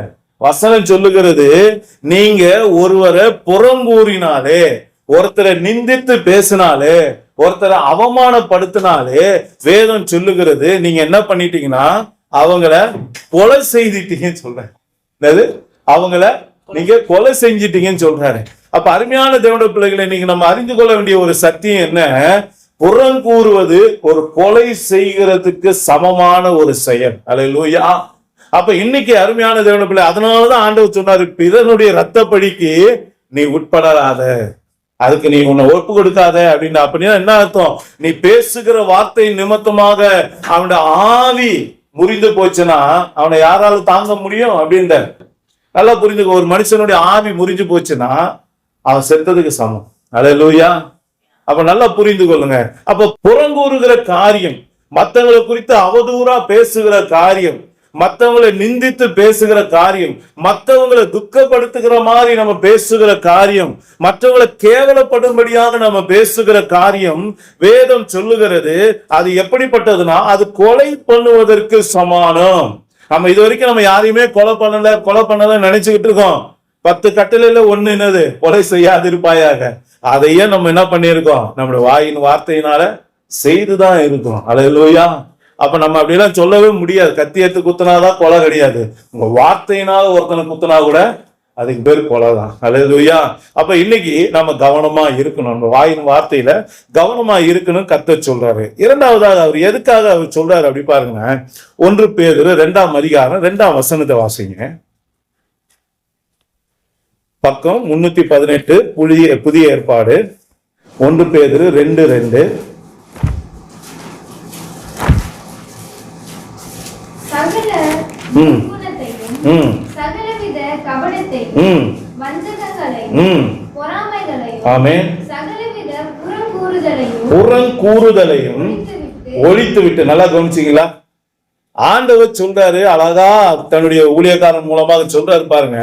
இன்னைக்கு கர்த்தருடைய பிள்ளைகளோட வாழ்க்கையில இருக்கக்கூடாத ஒரு காரியம். அதனாலதான் ஆண்டவர் என்ன சொல்றாரு? அதை ஒழித்துடு அப்படின்றார். அது உங்ககிட்ட இருக்கவே கூடாது. கொஞ்சோண்டு இருக்கட்டும் ஆண்டவரே, இல்ல பாதி இருக்கட்டும் ஆண்டவரே, இல்ல. ஏன்? அது உன் ஆவிக்குரிய வாழ்க்கையில இருக்கக்கூடாத ஒரு விஷயம். அது உன் வாழ்க்கையை கெடுத்து கோடுகிற ஒரு விஷயம். உன்னை ரத்த படியில உன்னை தள்ளக்கூடிய ஒரு விஷயம். இது நான் வெறுக்கிற ஒரு விஷயம். இது உன் வாழ்க்கையில இருக்கக்கூடாது மகனே மகளே என்று சொல்லி கர்த்தர் நம்மோடு கூட பேசுகிறார். அப்ப நல்லா புரிந்து கொள்ளுங்க. ஒழித்து விட வேண்டிய காரியத்தை ஒழித்துதான் விடணும். ஆண்டவர் சொல்லிட்டாருன்னா அதுல எந்த மாற்று கருத்தே கிடையாது. அப்ப இன்னைக்கு நமக்குள்ள ஒருவேளை புறம் பேசுகிற காரியம் இருக்குமே ஆனால், மற்றவர்களை பத்தி அவதூறு பேசுகிற காரியம் இருக்குமே ஆனால், முதல்ல ஆண்டவர் சொல்லிட்டாரு, அது கட்டளையா கொடுத்துட்டாரு. அங்கு இங்கும் உன் ஜனக்குள்ளே நீ போய் என்ன பண்ணாத, கோல் சொல்லி தெரியாத, புறம் பேசி தெரியாத, அவதூறு பண்ணாத, மற்றவனை அவமானப்படுத்தாத, மற்றவனை துக்கப்படுத்தாத, அவனை வேதனைப்படுத்தாத அப்படின்னு சொல்லிட்டாரு. சொன்னது மாத்திரம் இல்ல, அதை என்ன பண்ணிடணும், உங்க வாழ்க்கையில அதை பத்தி நீ நினைச்சு கூட பார்க்காத, ஒழிச்சுது அப்படின்றார். அப்படின்னா என்ன அர்த்தம்? அது உங்க வாழ்க்கையில எந்த இடத்துலயும் காணப்படக்கூடாது. அல்லேலூயா அப்படின்னு சொல்றாரு. ஏன் ஆண்டவர் இவ்வளவு ஒழிக்கணும் அந்த காரியத்தை சொல்றாரு? ஏன் அதை கர்த்தர் வெறுக்கிறார் அப்படின்னா, அதை நம்ம ஒழிக்க தவறிட்டோம்னா நம்முடைய வாழ்க்கையில என்ன வரும் அப்படின்னு ஆண்டவர் சொல்றாரு பாருங்க. நீதிமொழிகளின் புஸ்தகம் 10ஆம் அதிகாரம் 18ஆம் வசனத்தை வாசிங்க. நீதிமொழிகள் 10:18, பக்கம் 771. பகையை மறைக்கிறவன் பொய் உதடன் புறங்கூறுகிறவன் புறங்கூறுகிறவன் யாரு? மதிகேடன். நல்லா கவனிச்சுக்கொள்ளுங்க. அப்ப இன்னைக்கு புறங்கூறுகிற ஒரு சுபாவத்தை நம்ம ஒழிக்க நம்ம தவறிட்டோம்னா ஆண்டோட வார்த்தை நமக்கு சொல்லுது, நமக்குள்ள என்ன வந்துருன்றாரு? மதிகேடு வந்துரும் அப்படின்னு நமக்கு சொல்றாரு. என்ன வந்துருமா? மதிகேடு வந்துரும் அப்படின்னு நமக்கு சொல்றாரு. அந்த மதிகேடு வந்ததுனால என்னங்க அப்படின்னு நீங்க கேட்டீங்கன்னா அங்கதான் பிரச்சனையே இருக்குது. என்ன அப்படின்னா, மதிகேடு வந்துச்சுன்னா எதை செய்யக்கூடாதோ அதை செஞ்சிருவீங்க. எது உங்க வேலை இல்லையோ அந்த வேலையை நீங்க என்ன பண்ணுவீங்க? அடுத்தவங்க வேலையை உங்க வேலையா நினைச்சு செஞ்சிருவீங்க. இங்கதான் மிஸ்டேக்கே நடக்குது. என்ன அப்படின்னு கேட்டீங்கன்னா, வேதம் சொல்லுகிறது, சாமுவேல் தீர்க்கதரிசியை கர்த்தர் யுத்தத்துக்கு முன்பதாக தேவனை நோக்கி பலியிட்டு தேவனை நோக்கி பார்ப்பாரு. அதுக்கப்புறம் யுத்தம் செய்ய போகணும் அப்படின்னு சொல்லி சவுலுக்கு ஒரு நாளை குறித்து வைத்து, பெலிஸ்தருக்கு விரோதமா யுத்தம் பண்றதுக்கு ஒரு நாளை குறித்து வைத்து இருப்பார். அந்த நாள்ல சாமுவேல் வர தாமதம் ஆனது போல சவுலுக்கு தெரியுது. ஏன்னா சுத்திலும் பெலிஸ்தர் வந்துட்டாங்க. எங்கடா நம்ம தோத்து போயிருவோமோ, எங்கடா நமக்கு விரோதமா இவங்க யுத்தம் பண்ணி நம்ம ஜெயிச்சிருவாங்கன்ற பயம் அவனுக்கு என்ன ஆகுதுன்னா, தோன்றது என்ன வருதுன்னா, அவர் சாமுவேல் வர தாமதம் ஆகிறது போல தோணி சாமுவேல் செய்ய வேண்டிய காரியத்தை அவர் செஞ்சுட்டார். என்ன பண்ணிட்டாரு? அவரு போய் பலி செலுத்தி அவர் போய் எல்லா வேலையும் முடிச்சுட்டு அழகா நிக்கிறாரு. கரெக்டா சாமுவேல் வந்துட்டார், குறித்த நேரத்துக்கு சாமுவேல் வந்துட்டாருன்னு சொல்லப்பட்டது. அப்ப வந்து பார்க்கும்போது அழகா சொல்றாரு அந்த வசனத்துல, என்னன்னா நீங்க புத்தியீனமா செஞ்சிட்டீங்க, அதனால இது முதல் ராஜ்யம் உங்க கையில நிக்காது. நல்லா கவனிச்சுங்க, ராஜ்யம் உங்க கையில நிக்காது. இது வரைக்கும் இருந்தது. இப்ப இந்த காரியத்தை நீங்க புத்தியீனமா செஞ்சதுனால, மதியீனமா செஞ்சதுனால உங்க கையில இனிமே ராஜ்யம் இருக்காது. அப்படின்னா என்ன அர்த்தம்னா, நீங்க நல்லா புரிந்து கொள்ளுங்க, மதிக்கேடு நமக்குள்ள வந்துருச்சுன்னா இந்த புறம் கூறுறதுனால நமக்கு கிடைக்கிற பெனிஃபிட் என்ன அப்படின்னு கேட்டீங்கன்னா இதுதான். அப்ப இந்த பெனிஃபிட் வந்த உடனே உங்க ஆவிக்குரிய வாழ்க்கையை எப்படி ஆக்கிடுதுன்னா, எதெல்லாம் கத்த செய்யக்கூடாதுன்னு சொல்றாரோ அதுக்குள்ளதான் நம்ம மூக்க நுழைப்போம். அல்லேலூயா. என் வேலை கிடையாது, இது ஆசாரியனோட வேலை, இது தீர்க்கதரிசியோட வேலை, இது கர்த்தருடைய ஊழியக்காரனுடைய வேலை அப்படின்னா அந்த வேலையில போய் நம்ம மூக்க நுழைப்போம். அதே போல சில ஆபீஸியா இருக்கட்டும், மற்ற விஷயங்களா இருக்கட்டும், பாத்தீங்கன்னா உங்களுக்கு சொல்லப்பட்ட விஷயத்துல நீங்க செஞ்சுட்டு முடிச்சுட்டு, நாங்க அற்ப ஊழியக்காரங்க நீங்க செய்ய சொன்னதை மட்டும் தான் செஞ்ச, நீங்க அந்த ஸ்தானத்துல நின்னுறோம். அதை விட்டுட்டு ஓவர் ரியாக்ட் பண்ணக்கூடாது எல்லா விஷயத்திலும். அதுக்காக சில நேரங்கள்ல சில பேர் எதிர்பார்க்க மாட்டாங்க, சில பேர் விரும்ப மாட்டாங்க. ஏன்? உங்க வேலை என்னவோ அதை மட்டும் பாருங்க, அதோட நில்லுங்க, அவ்வளவுதான், அதுக்கு மேல வராதிங்க அப்படின்னு. நம்ம ஐயோ நம்ம ஆபீஸ் தானே, ஐயோ இதுவாயிரம் போதா அப்படின்னு நம்ம ரியாக்ட் பண்ணி அவங்களுக்கு நல்லது செய்யறது போல தோணும். ஆனா சில நேரம் அதுவே நமக்கு என்னவாயிருது, ஆபத்தா முடியுது. இதுதான் கர்த்தர் நமக்கு சொல்லி கொடுக்கிறாரு. மதிக்கேடு நமக்குள்ள வரும்போது, அதாவது மதிக்கேடுக்கு இன்னொரு வார்த்தை புத்தியீனம். அப்ப புத்தியீனம் நமக்குள்ள வரும்போது நம்முடைய வாழ்க்கையில என்ன நடக்குதுன்னா, கர்த்தருடைய வார்த்தை என்னென்ன சொல்லுகிறதோ, செய்யக்கூடாது சொல்லுதோ அதெல்லாம் மீறி நம்ம செஞ்சுட்டு நமக்கு கர்த்தர் கொடுத்த அபிஷேகத்தை இழந்துருவோம். சவுல் என்ன இழந்துட்டாரு சொல்லுங்க? கர்த்தர் கொடுத்த அபிஷேகத்தை இழந்துட்டாரு, ராஜ்ய பாரத்தை இழந்துட்டாரு, ராஜாவாக இல்லாதபடிக்கு கர்த்தர் அவனை தள்ளி விட்டாரு. அது மாத்திரம் இல்ல, வார்த்தை சொல்லுது, அவன் வார்த்தையை கை கொள்ள தவறிட்டான். 5வதாக வசனம் சொல்லுது, கர்த்தரே அவனை விட்டு விலகிட்டார். ஒரு பொல்லாத ஆவி அவனுக்குள்ள வந்துருச்சு. நல்லா புரியும். இது எல்லாத்துக்கும் கதவு திறந்து விட்டது எது? புறங்கூறுகிற ஒரு காரியம். நல்லா கவனிச்சு பாருங்க. அப்ப புறங்கூறுகிற ஒரு காரியம் ஒரு கர்த்தருடைய பிள்ளையோட வாழ்க்கையில வந்ததே, ஆனா அது என்ன பண்ணிடும்? மதிக்கேடுன்ற ஒரு வாசலை திறந்து விட்டுரும். அந்த வாசல் திறந்து விட்டா இதெல்லாம் வெள்ளம் போல உங்க ஆவிக்குரிய வாழ்க்கை அடிச்சுட்டு போய் உங்களையும் என்னையும் ஒண்ணு இல்லாம ஆக்கிரும். அல்லேலூயா. அதனாலதான் ஆண்டவர் சொல்றாரு, அந்த புறங்கூறுதல்ன்றது என்னது? அந்த மதிக்கேடுன்ற வாசலுடைய சாவி, நீ அதை பயன்படுத்தாத, அது உனக்கு வேண்டாம் அப்படின்னு நமக்கு சொல்றாங்க. அப்ப முதலாவதாக ஏன் அதை ஒழிக்கலன்னா நம்ம வாழ்க்கையில என்ன வந்துடும்? மதிக்கேடு வந்துடும் அப்படின்னு சொல்றாரு. 2வதாக நீதிமொழிகளின் புஸ்தகம் 11ஆம் அதிகாரம் 13ஆம் வசனத்தை வாசிங்க.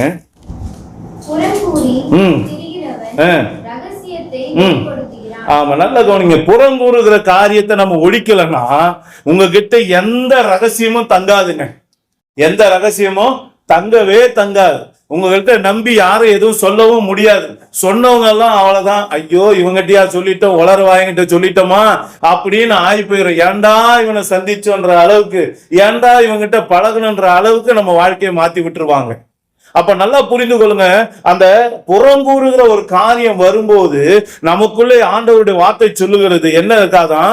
ரகசியத்தை பாதுகாக்கிற தன்மையை நம்ம இழந்து விடுவோம். நல்லா புரிந்து கொள்ளுங்க. சில நேரங்களில் நீங்க கர்த்தருடைய பிள்ளையா இருக்கீங்க, நீங்க நல்லா ஜெபிக்கிறவங்களா இருக்கீங்க, நீங்க அதிகமா ஆண்டவரோடு பேசுறவங்களா இருக்கீங்க, ஒரு ஆவிக்குரிய வாழ்க்கையில கொஞ்சம் முன்னாடி வந்திருக்கீங்க. அதனால வளரக்கூடிய அல்லது புதிதா வரவங்க என்ன பண்ணுவாங்க? அக்கா என் வாழ்க்கையில இப்படிக்கா பிரச்சனை, அண்ணா என் வாழ்க்கையில இப்படின்னா பிரச்சனை, பிரதர் என் வாழ்க்கையில இப்படி பிரச்சனை அப்படின்னு சொல்லி சில அந்தரங்க காரியத்தை கூட உங்க வாழ்க்கையில சொல்லுவாங்க. ஆனா தப்பி தவறி கூட நம்ம என்ன பண்ணிடக்கூடாது, அதை மற்றவங்க கிட்ட ஷேர் பண்ணக்கூடாது. எதை ஷேர் பண்ணோம்? சிஸ்டருக்காக ஜெபம் பண்ணுங்க, பிரதருக்காக ஜெபம் பண்ணுங்க. நம்ம வெறும் அவுட்லைன் மட்டும்தான், எதை சொல்லணும் எதை சொல்லக்கூடாதுன்றத ஒரு ஆவிக்குரியவன் தெரிந்திருக்கணும். அப்ப நல்லா புரிந்து கொள்ளுங்க, இந்த விஷயங்களை நம்ம வாழ்க்கையில எப்ப நம்ம உளறோம்னா அந்த தன்மையே போயிருது. நம்மளே அறியாம எல்லார்கிட்டையும் எல்லாத்தையும் உளறி வச்சுக்கிட்டே இருப்போம். இங்க இருக்குது அங்க, அங்க இருக்குது இங்க, இப்படி சொல்லி கடைசியில பட்ட நல்லா இருக்கிற குடும்பத்தை என்ன பண்ணிடுவோம்? நாசமாக்கி விட்டுருவோம். நல்லா ஓடிட்டு இருக்க நண்பர் என்ன பண்ணிடுவோம்? பிரிச்சு விட்டுருவோம். அதுக்கு நம்மள ஒரு கருவியா எடுத்து பயன்படுற மாதிரி ஆகி போயிடும். அப்ப நல்லா புரிந்து கொள்ளுங்க, இன்னைக்கு அந்த புறங்கூறுகிற காரியத்தை நம்ம ஒழிக்கலன்னா நம்ம கிட்ட எந்த விதமான ஒரு உண்மைத்தன்மை இல்லாத ஒரு சூழ்நிலைக்கு நம்ம தள்ளப்படுறோம். அதை பாதுகாக்கிற அந்த தன்மை, ஒரு ரகசியத்தையே உங்களால பாதுகாக்க முடியும்னா எதை கொடுத்தா நீங்க பாதுகாத்துருவீங்க? நல்லா யோசனை பண்ணி பாருங்க. உங்ககிட்ட ஆண்டவர் ஒரு ஆசீர்வாதத்தை கொடுத்தாருன்னா, அல்லது வரங்களை கொடுத்தாருன்னா, அல்லது உங்களுக்கு நல்ல ஒரு எதிர்பார்க்கிற வருமானத்தை கொடுத்தா அதை மட்டும் காப்பாத்திட முடியுமா? ஒரு சாதாரண வார்த்தை என்கிற ரகசியத்தை காத்துக்கொள்ள முடியாத அளவுக்கு இந்த புறங்கூறுகிற காரியத்தை நம்ம ஒழிக்கலன்னா அது என்ன பண்ணிடுது, நம்மளை அந்த பாதுகாக்கிற அந்த காரியத்துல இருந்து நம்மளை என்ன பண்ணிடுது, ஒண்ணு இல்லாம ஆக்கிறது. அப்ப நல்லா புரிந்து கொள்ளுங்க, இன்னைக்கு புறங்கூறுதல் நமக்குள்ள வந்தா ரகசியம் தங்காது, நாம உளறி கொட்டுகிற உலகம் மாறி போயிடும். அல்லேலூயா. மூன்றாவதாக நீதிமொழிகள் 25ஆம் அதிகாரம் 23ஆம் வசனத்தை வாசிங்க. வடக்காட்சி மலையையும் புறங்கூறுகிற நாவு கோபம் முகத்தையும் பிறப்பிக்கும். ஆமா, புறங்கூறுகிற நாவு என்ன பண்ணுமா, புறங்கூறுறவன் புறங்கூறி கொண்டு இருக்கும் போது ஆப்போசிட் ஆளுக்கு, அதனால பாதிக்கப்பட்ட ஆளுக்கு சந்தோஷமாக இருக்கும். நல்லா யோசனை பண்ணி பாருங்க. இப்ப நான் உங்களை பத்தி புறங்கூறுறேன்னா அந்த இடத்துல நீங்க இருக்கீங்கன்னா உங்களுக்கு அது சந்தோஷமா இருக்குமா? யோசனை பண்ணி பாருங்க. அததான் அங்க சொல்றாரு. அப்ப கோப முகத்தை அது பிறப்பிக்க. அப்படின்னா என்ன வரும், புறங்கூறுகிற ஆளுனால மத்தவங்களுக்கு என்னதான் வரும், கோபம் தான் வரும். அப்ப ஆண்டவர் என்ன சொல்றாரு, கோபம் உங்ககிட்ட இருக்கவே கூடாதுன்றார். அப்படிதானே சொல்றாரு. எரிச்சல் தனிய கடவுது, சூரியன் அஸ்தமிக்கிறதுக்குள்ள உன் கோபம் தனிய கடவுதுன்னு சொல்றாரு. கோபம் வந்தா என்ன பண்ணிடுவோம், பாவம் செஞ்சிருவோம்.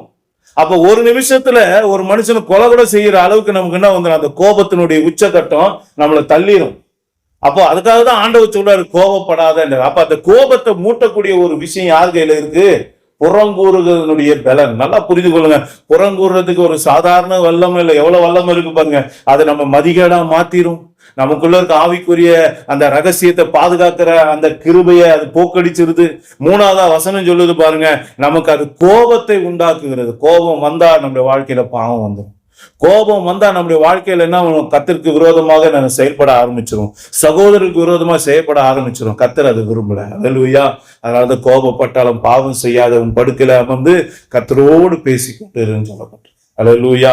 அப்ப இன்னைக்கு கோபத்தை கொண்டு வருவது புறங்கூறுகிறது. நாலாவது காரியம் 2 கொரிந்தியரின் புஸ்தகம் 12ஆம் அதிகாரம் 20-21 வாசிங்க. 2 கொரிந்தியரின் புஸ்தகம் 12ஆம் அதிகாரம் 20-21 பக்கம் 256 புதிய ஏற்பாடு.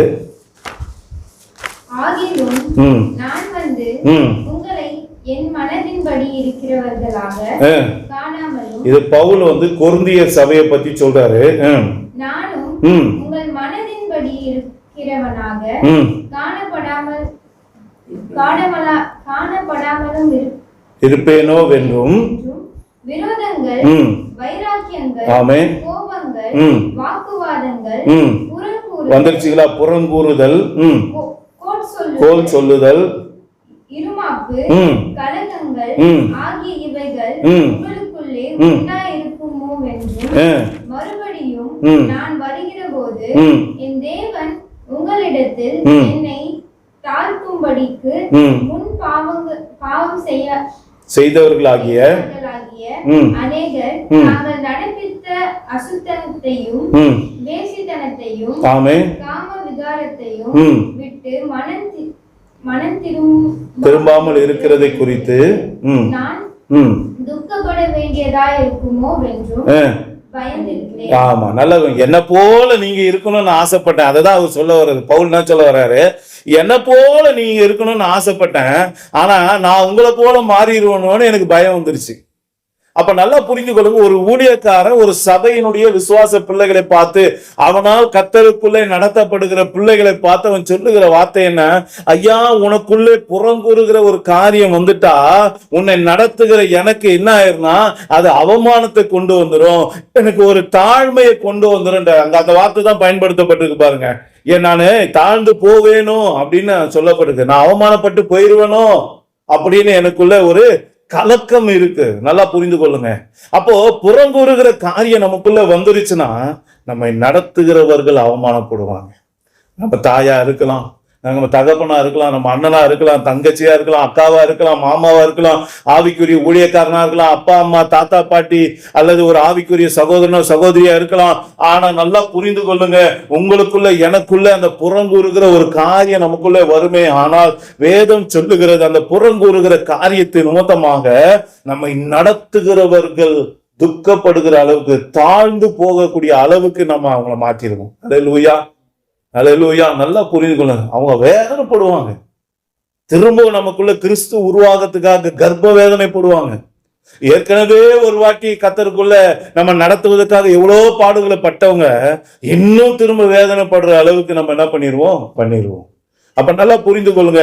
இன்னைக்கு அருமையான தேவனுடைய பிள்ளைகளே, நமக்குள்ளே அந்த புறங்கூறுகிற காரியம் வரும்போது நம்மை நடத்துகிறவர்கள் துக்கப்படும்படி அது நம்மை மாற்றி விடுகிறது. அடுத்ததாக நீதிமொழிகள் 26ஆம் அதிகாரம் 20ஆம் வசனத்தை வாசிங்க. நீதிமொழிகள் 26. இடமில்லாமல் நெருப்பு அவியும், கோல் சொல்லுகிறவன் இல்லாமல் சண்டை அடங்கும். ஆமா, கோல் சொல்லுகிறவன் இல்லாமல் சண்டை அடங்கும். அப்படின்னா என்ன அர்த்தம்? கோல் சொல்லுகிறவன் இருந்தா சண்டை அடங்காது.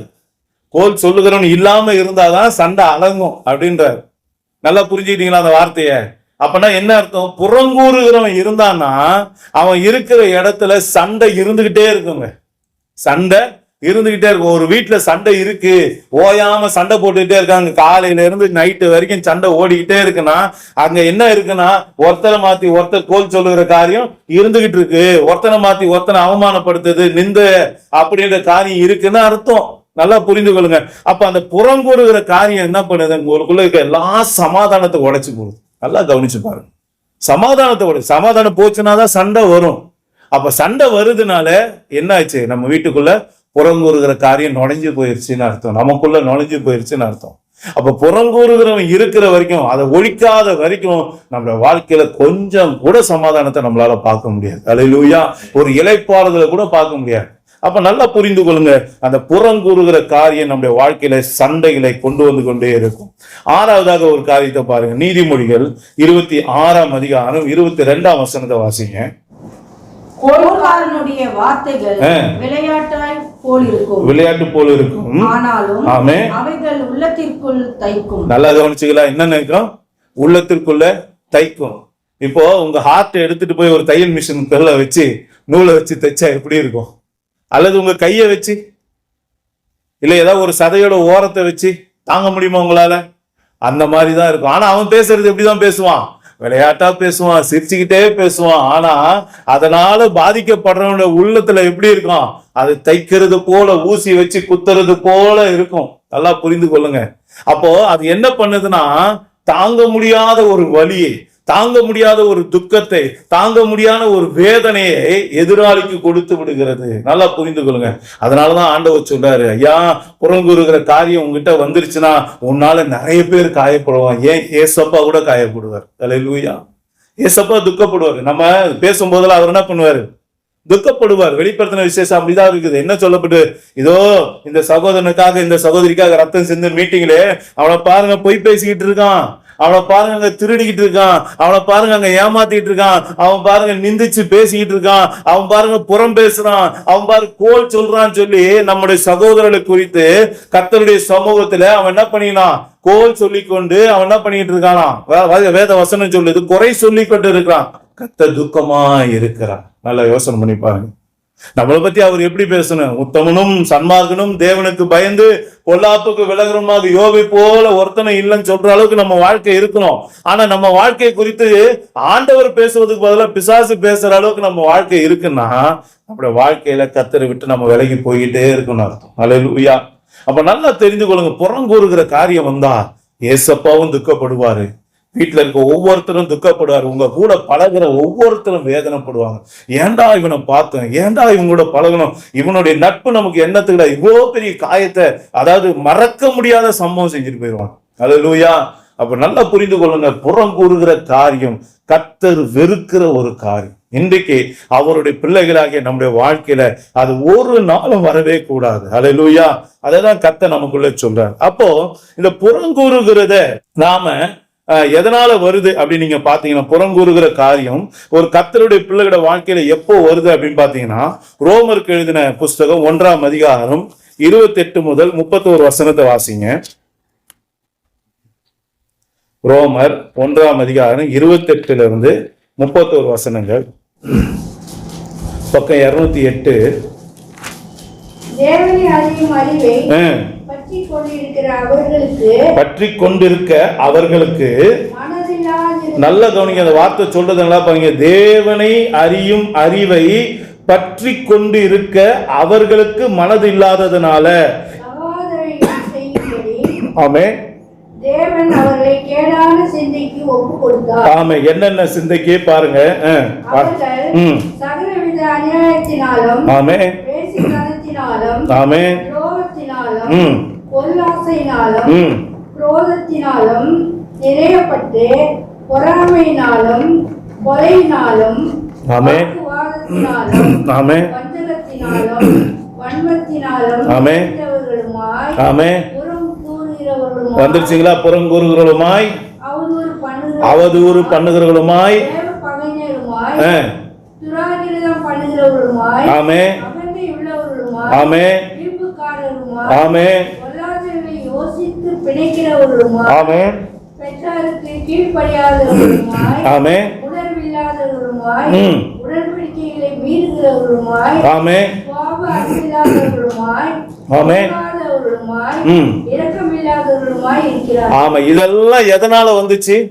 நீங்க நல்லா புரிஞ்சுங்க. இதெல்லாம் எதனால வந்துச்சு? அழகா சொல்றாரு, தேவனை அறியும் அறிவை பற்றி கொண்டிருக்க அவர்களுக்கு மனதில்லாது இருந்ததுனால அப்படின்னு நான் சொல்றேன். அப்ப இன்னைக்கு அருமையான தேவனுடைய பிள்ளைகளை, இன்னைக்கு நம்ம ஆராதிக்கிற தேவனை பற்றிய அறிவுல நம்ம வளரணும்னு வேதம் சொல்லுது. நீங்க 2 பேதுரு 3:18 வாசிக்கும் போது அவரை குறித்து அறிகிற அறிவிலே வளருங்கள் என்று சொல்லப்பட்டு இருக்கிறது. கொலோசியர் 1:10 சொல்லுகிறது, தேவனை அறிகிற அறிவிலே விருத்தி அடையுங்கள் என்று சொல்லப்பட்டு இருக்கிறது. அப்ப நல்லா கவனிங்க. யோவான் 17:3 சொல்லுவது, ஒன்றான மெய்தேவனாகிய உம்மையும் நீர் அனுப்பினவராகிய இயேசு கிறிஸ்துவை அறிவதே நித்திய ஜீவன் என்று சொல்லப்பட்டிருக்கிறது.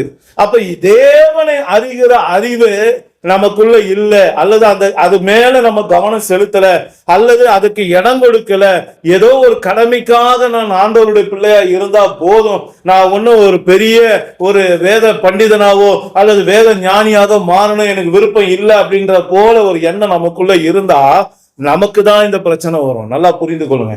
அப்ப நீங்க ஆராதிக்கிற தேவனை பத்தி உங்களுக்கு நல்லா தெரியணும். மனைவிக்கு புருஷனை பத்தி நல்லா தெரியணும், புருஷனுக்கு மனைவி பத்தி நல்லா தெரியணும். அதுதான் ஒரு குடும்ப வாழ்க்கையினுடைய இது. அப்ப நல்லா புரிந்து கொள்ள, நீங்களும் நானும் யாரு? மணவாட்டி என்று சொல்லப்பட்டு இருக்கிறது. அப்ப நம்முடைய மணவாளன் யார்?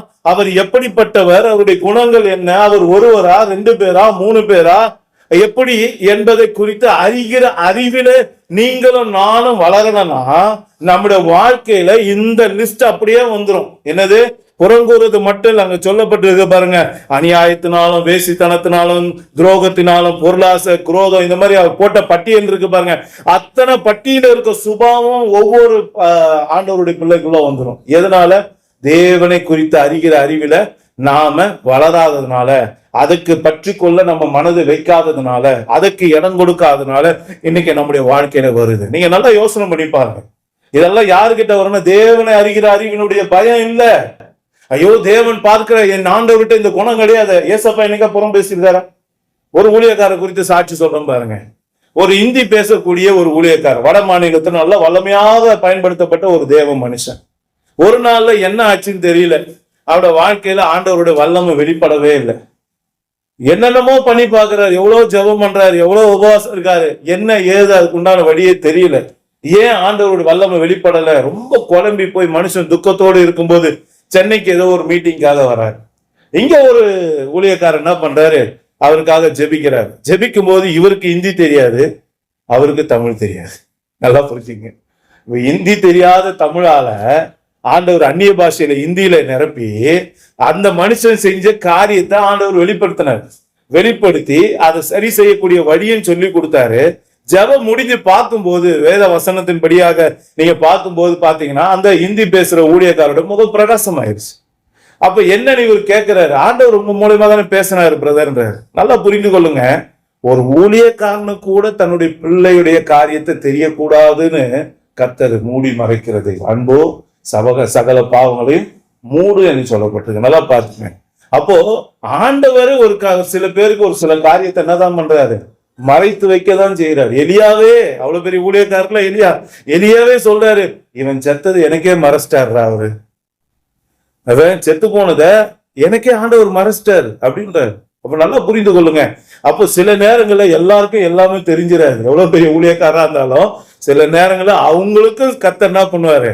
சில காரியங்களை மறைத்து தான் நடத்துவார். அப்போ நல்லா புரிந்து கொள்ளுங்க, இங்க வேதம் சொல்லுகிறது தேவனை குறித்து அறிகிற அறிவிலே நீங்களும் நானும் வளராத போது அவர் யாரு, அவர் எப்படிப்பட்டவர், அவர் குணங்கள் என்ன, அவருக்கு என்ன பிடிக்கும் என்ன பிடிக்காது, அவனை ஆராதிக்கிற தேவன் ஒருத்தரா 2 பேரா 3 பேரா என்கிற அந்த வெளிச்சத்தை நம்ம பெற்றுக்கொள்ளாம, அந்த அறிவை நம்ம வளர்த்துக்காம ஏதோ ஒரு கடமைக்காக தேவனை ஆராதிக்கிறவளா இருந்தா நமக்குள்ள நீங்க அனலைஸ் பண்ணி பாருங்க, இதுல இருக்க லிஸ்ட் கண்டிப்பா இருக்கும். 1ஆச்சும் இருக்கும், 2ஆச்சும் இருக்குல்ல, நிறைய கூட இருக்கலாம். நீங்க நல்லா யோசனை பண்ணிப்பாங்க. அப்ப இன்னைக்கு தேவனை குறித்து அறிகிற அறிவுல நம்ம வளரணும். வேதம் என்ன சொல்லுது, ஏன் வளரணும் அப்படின்னா 1 தீமோத்தேயு 3:16 சொல்லுகிறது தேவ பக்திக்குரிய ரகசியம். அந்த வசனத்தை வாசிங்க, 287 பக்கம் புதிய ஏற்பாடுல 1 தீமோத்தேயு 3:16.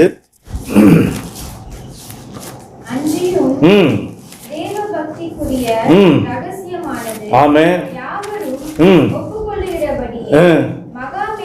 ஆமா, இதுதாங்க வேதத்துல இருக்கிறதுலே பெரிய ரகசியம், இதுவரைக்கும் மறைக்கப்பட்டிருந்த ரகசியம். அந்த ரகசியத்தை கர்த்தர் வெளிப்படுத்தி கொடுக்கிறார். என்ன சொல்றாரு பாருங்க, வாசிங்க.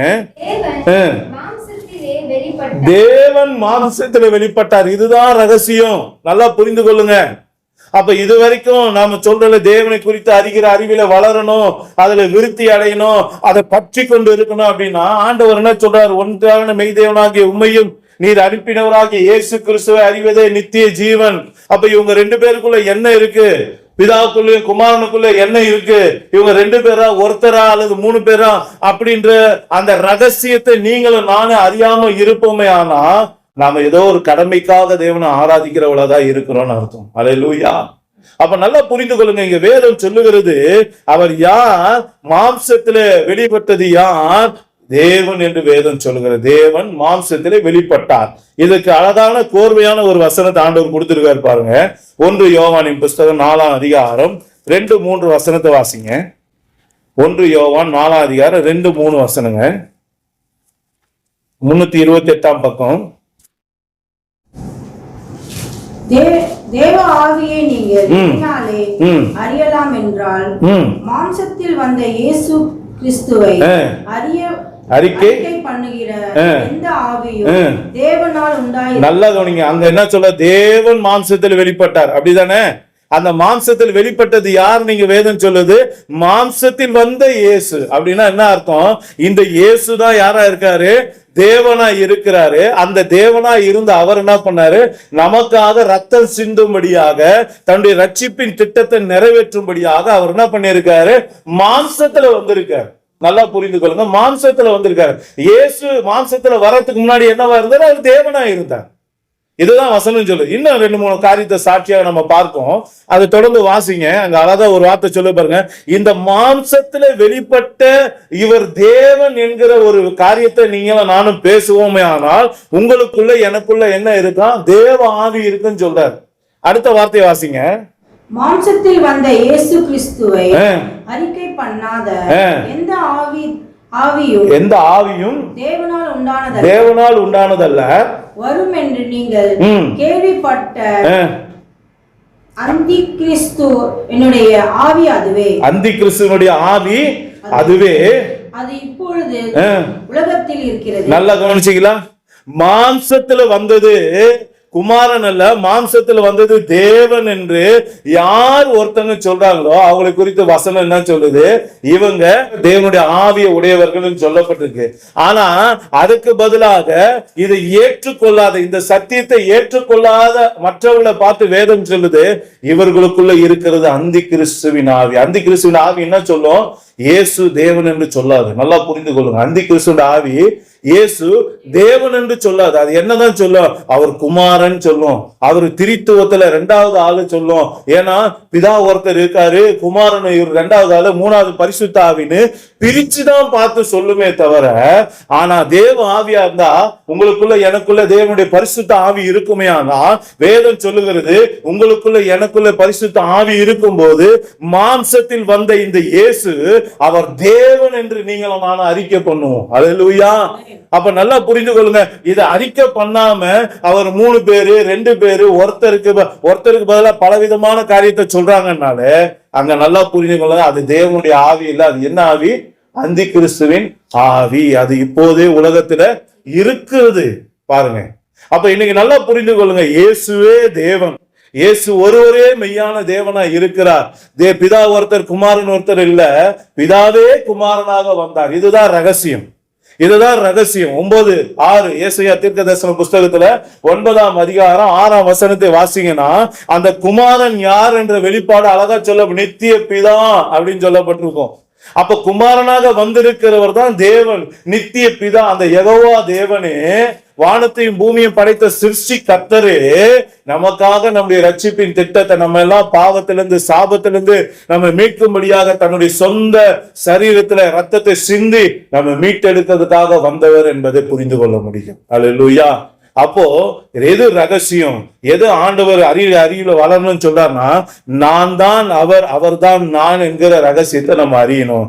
அதை பற்றி கொண்டு இருக்கணும். அதுதான் சொல்றார். அதை பற்றி கொண்டிருக்கிற மனது இல்லைன்னா, அதுக்கு மேல கவனத்தை செலுத்தலைன்னா, அந்த சத்தியத்தை அறிகிற அறிவின் மேல நம்ம எண்ணம் இல்லைன்னா, நம்ம வேதம் சொல்லுது இந்த காரியம் தான் வந்துடும். புறம் பேசுறது, அவதூறு பேசுறது எல்லாம் வந்துடும்.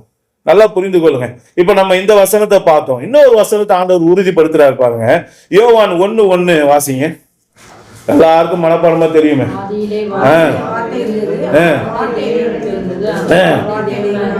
ஆமா, நல்லா கவனிச்சு. ஆதியிலே வார்த்தை இருந்தது, அந்த வார்த்தை தான் என்னவா இருந்துதான், தேவனா இருந்தது. அப்ப வார்த்தை வேற, தேவன் வேற இல்ல, ரெண்டும் ஒண்ணுதான். அந்த தேவன் தான் 14ஆம் வசனத்தை நீங்க வாசிங்கன்னா மாம்சத்துல வந்தாருன்னு சொல்லப்பட்டது. அல்லேலூயா.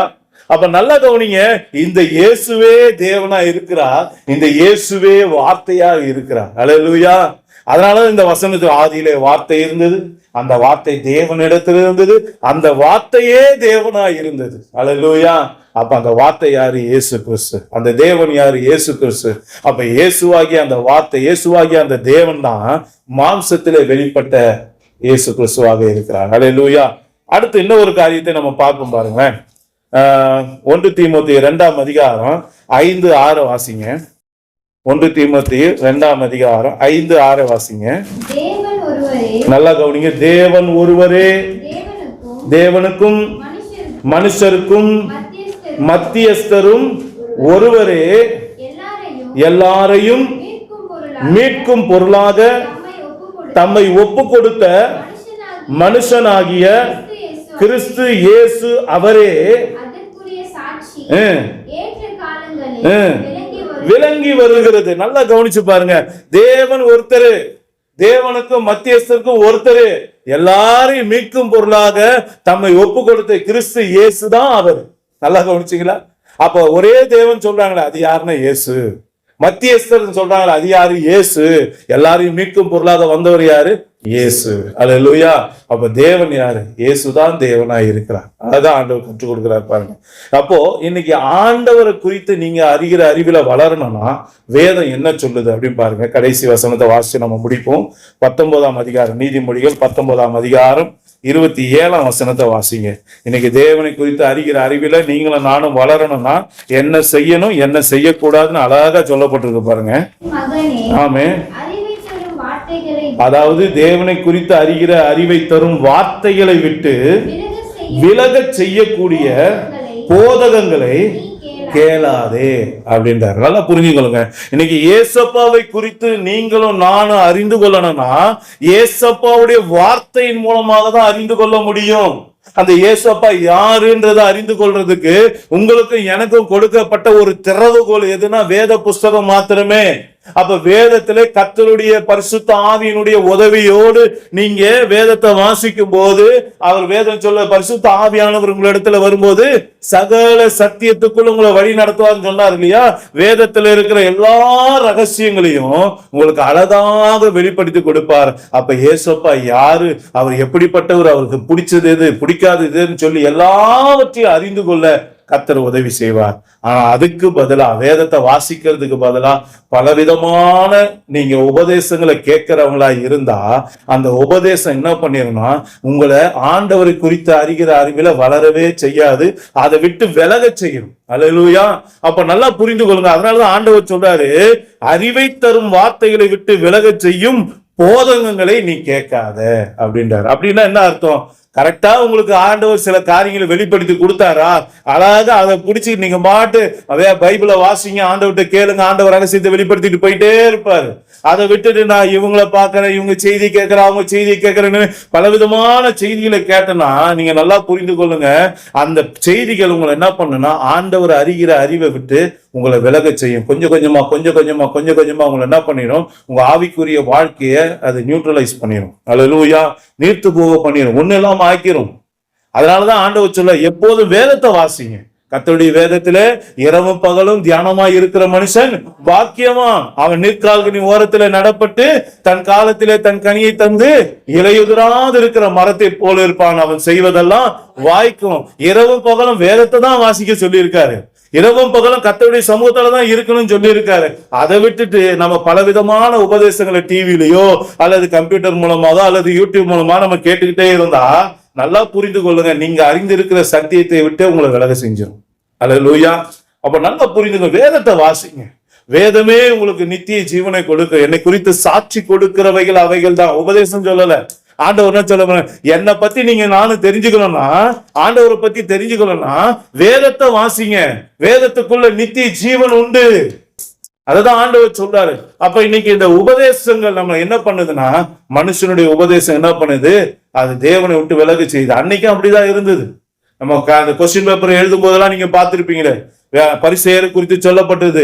நீங்க என்ன பண்ண, பாரம்பரியத்தினால மனுஷனுடைய கற்பனைகளினால, நல்லா கவனிங்க, தேவனுடைய கற்பனையினால இல்ல, மனுஷனுடைய கற்பனையினால, மனுஷனுடைய உபதேசத்தினால தேவனுடைய கற்பனைகளை நீங்க என்ன பண்ணிடுங்க, ஒண்ணு இல்லாம ஆக்குறீங்க. அதை கர்த்தர் வெறுக்கிறா. அப்ப நல்லா புரிந்து கொள்ளுங்க, இன்னைக்கு அநேகருடைய உபதேசங்கள் எப்படி இருக்குன்னா கர்த்தரை விட்டு விலக செய்கிற உபதேசங்களா இருக்கு. அப்ப இதை நீங்களும் நானும் பகுத்தறியனா நமக்கு கர்த்தருடைய அபிஷேகம் தேவை. அப்ப இன்னைக்கு நல்லா புரிந்து கொள்ளுங்க, ஒரே தேவன் உண்டு. அந்த ஒரே தேவன் கர்த்தராகிய இயேசு கிறிஸ்துவாய் இருக்கிறார். அல்லேலூயா.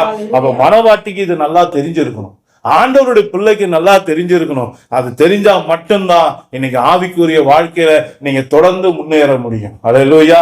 அப்ப இந்த வெளிச்சத்தை நோக்கி நீங்களும் நானும் நம்ம அந்த பாதையில நடக்கலன்னா, அதை அறிந்து கொள்ளுகிற அந்த காரியத்துல நம்ம நடக்கலன்னா புறங்கூறுகிற காரியம் நமக்குள்ள வந்துடும். அந்த பட்டியல ரோமர் 1ஆம் அதிகாரத்துல சொல்லப்பட்ட அத்தனை கர்த்தருக்கு பிரியமில்லாத சுபாவங்களா நமக்குள்ள வந்துடும். அல்லேலூயா. அப்ப இன்னைக்கு நம்ம நல்லா தெரிந்து கொள்ளணும், நம்ம ஆராதிக்கிற தேவன் ஒருவர். அந்த ஒரே தேவனை குறித்து அறிகிற அறிவை நம்ம கவனம் செலுத்தலனா, அவர் குறித்து அறிகிற அறிவில வளரலனா, விருத்தி அடையலனா, இப்படிப்பட்ட புறங்கூறுகிறது, அவதூறு பேசுகிறது, இந்த காரியம்லாம் நமக்குள்ள போடப்படுகிறது. அல்லேலூயா. இந்த தேவையில்லாத குப்பெல்லாம் நமக்குள்ள வர்றது எதனால? இதனாலதான். ஏன்னா நீங்க தேவனை குறித்து அறிகிற அறிவு வந்தா தேவனை போல மாறிடுவீங்க. ஏன்னா அவர் பரிசுத்தத்தை விரும்புகிறவர். அவரை நீங்க தேடும்போது உங்களுக்குள்ள பரிசுத்தம் வந்துடும். அவர் எப்போ உண்மையை பேசுறவரு. நீங்க அவரை நோக்கி பார்க்கும்போது என் தேவன் உண்மையை பேசுறாரு, அப்ப நானும் உண்மையதான் பேசணும். என் தேவன் எப்படி எல்லாரையும் ஒன்று போல நேசிக்கிறாரோ அதே போல நானும் ஒன்று போல நேசிக்கணும் அப்படின்ற சுபாவம் தான் வரும். அப்ப நீங்க அவரை தேடலனால அவருடைய சுபாவம் உங்களுக்கு எப்படி வரும்? மோசே கிட்ட நெருங்க தான் அவருடைய பிரகாசம் இவனை பற்றி பிடித்தது. நல்லா கவனிச்சு கொள்ளுங்க. மோசே உண்மையிலே சாந்த குணம் உள்ளவன் கிடையாது. நல்லா புரிந்து கொள்ளுங்க. மோசே ஒரு நல்ல முற்கோபம் உள்ள ஒரு ஆளை கொலை பண்ணி போட்டுட்டு தான் அவன் என்ன பண்ணான், ஓடி போனான் மீதியான் தேசத்துக்கு. ஆனா அவனுக்குள்ள அந்த சாந்த குணம் எப்படி வந்தது? அவன் தேவனோடு நெருங்கி ஜீவிக்க அவர் சாந்த சொருபி நம்ம ஏசப்பா, அவருடைய சுபாவம் அவனுக்குள்ள வந்துச்சு. நல்லா யோசனை பண்ணி பாருங்க. யோகுக்குள்ள எப்படி வந்தது உத்தம குணம், சன்மார்க்க குணம் எப்படி வந்தது? தேவனுக்கு பயப்படுற பயம் எப்படி வந்தது? தேவனோடு சஞ்சரிக்க தான். அப்ப உங்களுக்குள்ள எனக்குள்ள தேவனுக்குள்ள பழகுற, தேவனை குறித்து அறிகிற அறிவில வளர்கிற ஒரு காரியம் இருக்குமே, ஆனால் நீங்களும் நானும் எப்படி ஆயிரும்? தேவனை போல மாறிடும். அல்லேலூயா. அவர் வார்த்தையா இருக்கிறார், நீங்களும் நானும் வார்த்தையாக மாறும். அல்லேலூயா. அததான் கர்த்தர் விரும்புறார். எல்லாரும் ஒரு நிமிஷம் கண்களை மூடுவோமா? இன்னைக்கு என் வாழ்க்கையில நான் என்னவா இருக்கிறேன்? என் வாழ்க்கையில புறங்கூறுதல் இருக்கிறதா? யோசித்து பாருங்க. கர்த்தருடைய சமூகத்துல இருக்கிறோம், உயிர்த்து ஆராய்ந்து பார்க்கணும்னு ஆண்டவர் சொல்றாரு. தேவ சமூகம்தான் நமக்கு வாழ்க்கையை திறந்து காட்டுகிற புத்தகம். இந்த இடத்துல நீங்க வந்து எந்த விதமான நம்முடைய சுயத்துக்கு இடம் கொடுக்க கூடாது. நம்ம அப்படியே ஆண்டுகிட்ட ஒப்பு கொடுத்து இருதயத்தை ஆண்டுகிட்ட ஒப்பு கொடுக்கும் போது அவர் அழகா அதை புட்டு நமக்கு வைப்பார். எது அவருக்கு பிடிச்சது, எது அவருக்கு பிடிக்காது எல்லாத்தையும் காட்டி கொடுப்பார். தாவீது அந்த பழக்கத்தை வைத்து கொண்டான். தன் வாழ்க்கையை எப்போதும் ஆண்டவர்கிட்ட கருத்துல ஒப்பு கொடுத்து, என் ஆண்டவரே, என் வாழ்க்கையில உமக்கு பிரியமில்லாத காரியம் எது இருந்தாலும் எனக்கு அதை வெளிப்படுத்தி கொடுங்கப்பான்னு சொல்லி கேட்பான். அவன் கேட்கும் போது ஆண்டவர் அவனுக்கு வெளிப்படுத்தி கொடுப்பார். அப்ப இன்னைக்கு என் வாழ்க்கையில என்ன இருக்கு? என் அருமையான தேவனுடைய பிள்ளைங்க, நம்ம ஆண்டவருடைய பிள்ளைன்னு சொல்றோம். ஆனா கோல் சொல்லுகிற புத்தி நம்மகிட்ட இருக்கா? புறங்குறுகிற காரியம் இருக்கா? என் ஜனங்களுக்குள்ள அங்கும் இங்கும் கோல் சொல்லி தெரிகிற காரியம் எனக்குள்ள இருக்கா? மற்றவங்களை அவமானப்படுத்துறது, துக்கப்படுத்துகிறது, துயரப்படுத்துறது, வேதனைப்படுத்துறது, காயப்படுத்துகிற காரியம் எனக்குள்ள இருக்கா? அதை ஆண்டவர் வெறுக்கிறாரு, அதை ஒழித்தணும்னு சொல்றாரு. ஒழிக்கலன்னா நம்மளை மதிகேடனா மாற்றிடும். நம்ம கிட்ட எதுவுமே தங்காத உளர்வாயினா மாற்றிடுமே. யோசித்து பாருங்க, நான் இன்னைக்கு எந்த இடத்துல இருக்கிறேன்? ஒருவேளை நம்ம அறியாம புறங்கூறி இருந்தா, புறங்கூறுவது கொலை செய்வதற்கு சமானம். புறங்கூறுவது, மற்றவனை பத்தி புறங்கூறுவது, கோல் சொல்வது மற்றவனை கொலை பண்றதுக்கு சமானம். கொலை செய்யாதிருப்பாயாக என்று சொல்லியிருக்காரு ஆண்டவர். அப்ப இன்னைக்கு மற்றவனை பத்தி பேசி அவனை துக்கப்படுத்தி அவனை வேதனைப்படுத்தி எத்தனை வாட்டி தாங்க நம்ம கொலை செஞ்சுக்கிட்டே இருப்போம். இன்னைக்கு ஆண்டவர் நம்ம சீர்படுத்த விரும்புகிறார், நம்மளை பரிசுத்தப்படுத்த விரும்புகிறார். நம்மள வாழ்க்கையில இருந்து இந்த கோல் சொல்லுகிற காரியம், அவதூறு பேசுகிற காரியம், மற்றவங்களை காயப்படுத்துகிற காரியம், புறம் பேசுகிற காரியத்தை இன்னைக்கு நம்மள இருந்து எடுத்து போட விரும்புகிறார், ஒடித்து போட விரும்புகிறார். ஒப்பு கொடுப்போமா? அப்போதான் அவரோடு சஞ்சரிக்க முடியாது. அவரோடு சஞ்சரிக்க இதுதான் மிக பிரதானமான ஒரு தகுதி. இதைதான் கர்த்தர் எதிர்பார்க்கிறார். ஏன்னா ஏசப்பா யாரை பத்தி யாருக்கிட்டையும் புறம் பேசுற தேவனே இல்லையே. எங்க அப்பா கிட்ட அந்த குணம் இல்லையே. அவருடைய பிள்ளைன்னு சொல்ற என்கிட்ட எப்படி வரும்? என் மணவாளன், என் புருஷன்கிட்ட அது இல்லையே. மணவாட்டி சொல்ற எனக்குள்ள எப்படி வரும்? நான் அப்பாவோட பிள்ளைன்னா அப்பாவை போலதானே இருப்பேன். கொய்யா மரம் கொய்யா கையை தானே கொடுக்கும். அத்தி மரம் அத்தி மரத்தினுடைய கனி தானே கொடுக்கும். நல்ல நீரூற்றாகிய எனக்குள்ள நல்ல தண்ணி தானே வரும். யோசித்து பாருங்க, நம்ம ஆண்டவருடைய பிள்ளையா இருக்கும், எனக்குள்ள என்ன சுபாவம் இருக்கு? ஒருவேளை கர்த்தருக்கு பிரியமில்லாத இந்த புறங்கூறுகிற காரியம், கோல் சொல்லுகிற காரியம், மற்றவங்களை வேதனைப்படுத்துகிற, நிந்திக்கிற காரியம், அவமானப்படுத்துகிற காரியம் நமக்குள்ள இருக்குமே. ஆனால் ஆண்டவர்கிட்ட மன்னிப்பு கேளுங்க. ஆண்டவரே, என்னிடத்துல இருந்து அதை ஒழித்து போடுங்க, எடுத்து போடுங்கப்பா. நான் உங்களை போல மாறணும்பா, என்னை ஒப்பு கொடுக்கிறேன் என்று சொல்லுங்க. கர்த்தர் காரியங்களை மாற்ற போகிறார். கர்த்தர் காரியங்களை மாற்ற போகிறார். கர்த்தர் காரியங்களை மாற்ற போகிறார். ஒப்பு கொடுப்போமா? ஆமே. நம்ம திருக்கு அருமையான ஜாய்ஸை செபிக்கும்படியா அன்பா கேட்கிறேன். ஆமே. அதிகமாய் நேசிக்கிறீங்களா பிதாவே? சிங்காசனம் பூமியோட பார்ப்பனை என்று சொன்னவரே, அப்பா இந்த ஓய்வு நாளில் எங்களை பரிசுத்தப்படுத்தி தகுதிப்படுத்தி ஒவ்வொரு பகுதியிலும் கரம் இருந்தபடினால் நமக்கு நன்றி. கொடுத்த வார்த்தை எங்கள் இருதயத்திலே வைத்து அதன்படி நடக்க கர்த்தர் கிருபை செய்வீராக. புறங்குறி தெரியாதபடிக்கு ஆவியிலே உண்மையா இருந்து காரியத்தை அடக்க கர்த்தர் எங்களுக்கு உதவி செய்வீராக. எந்த ஒரு விஷயத்திலும் பரிசுத்தமாய் காணப்பட எங்களுக்கு உதவி செய்யுங்க.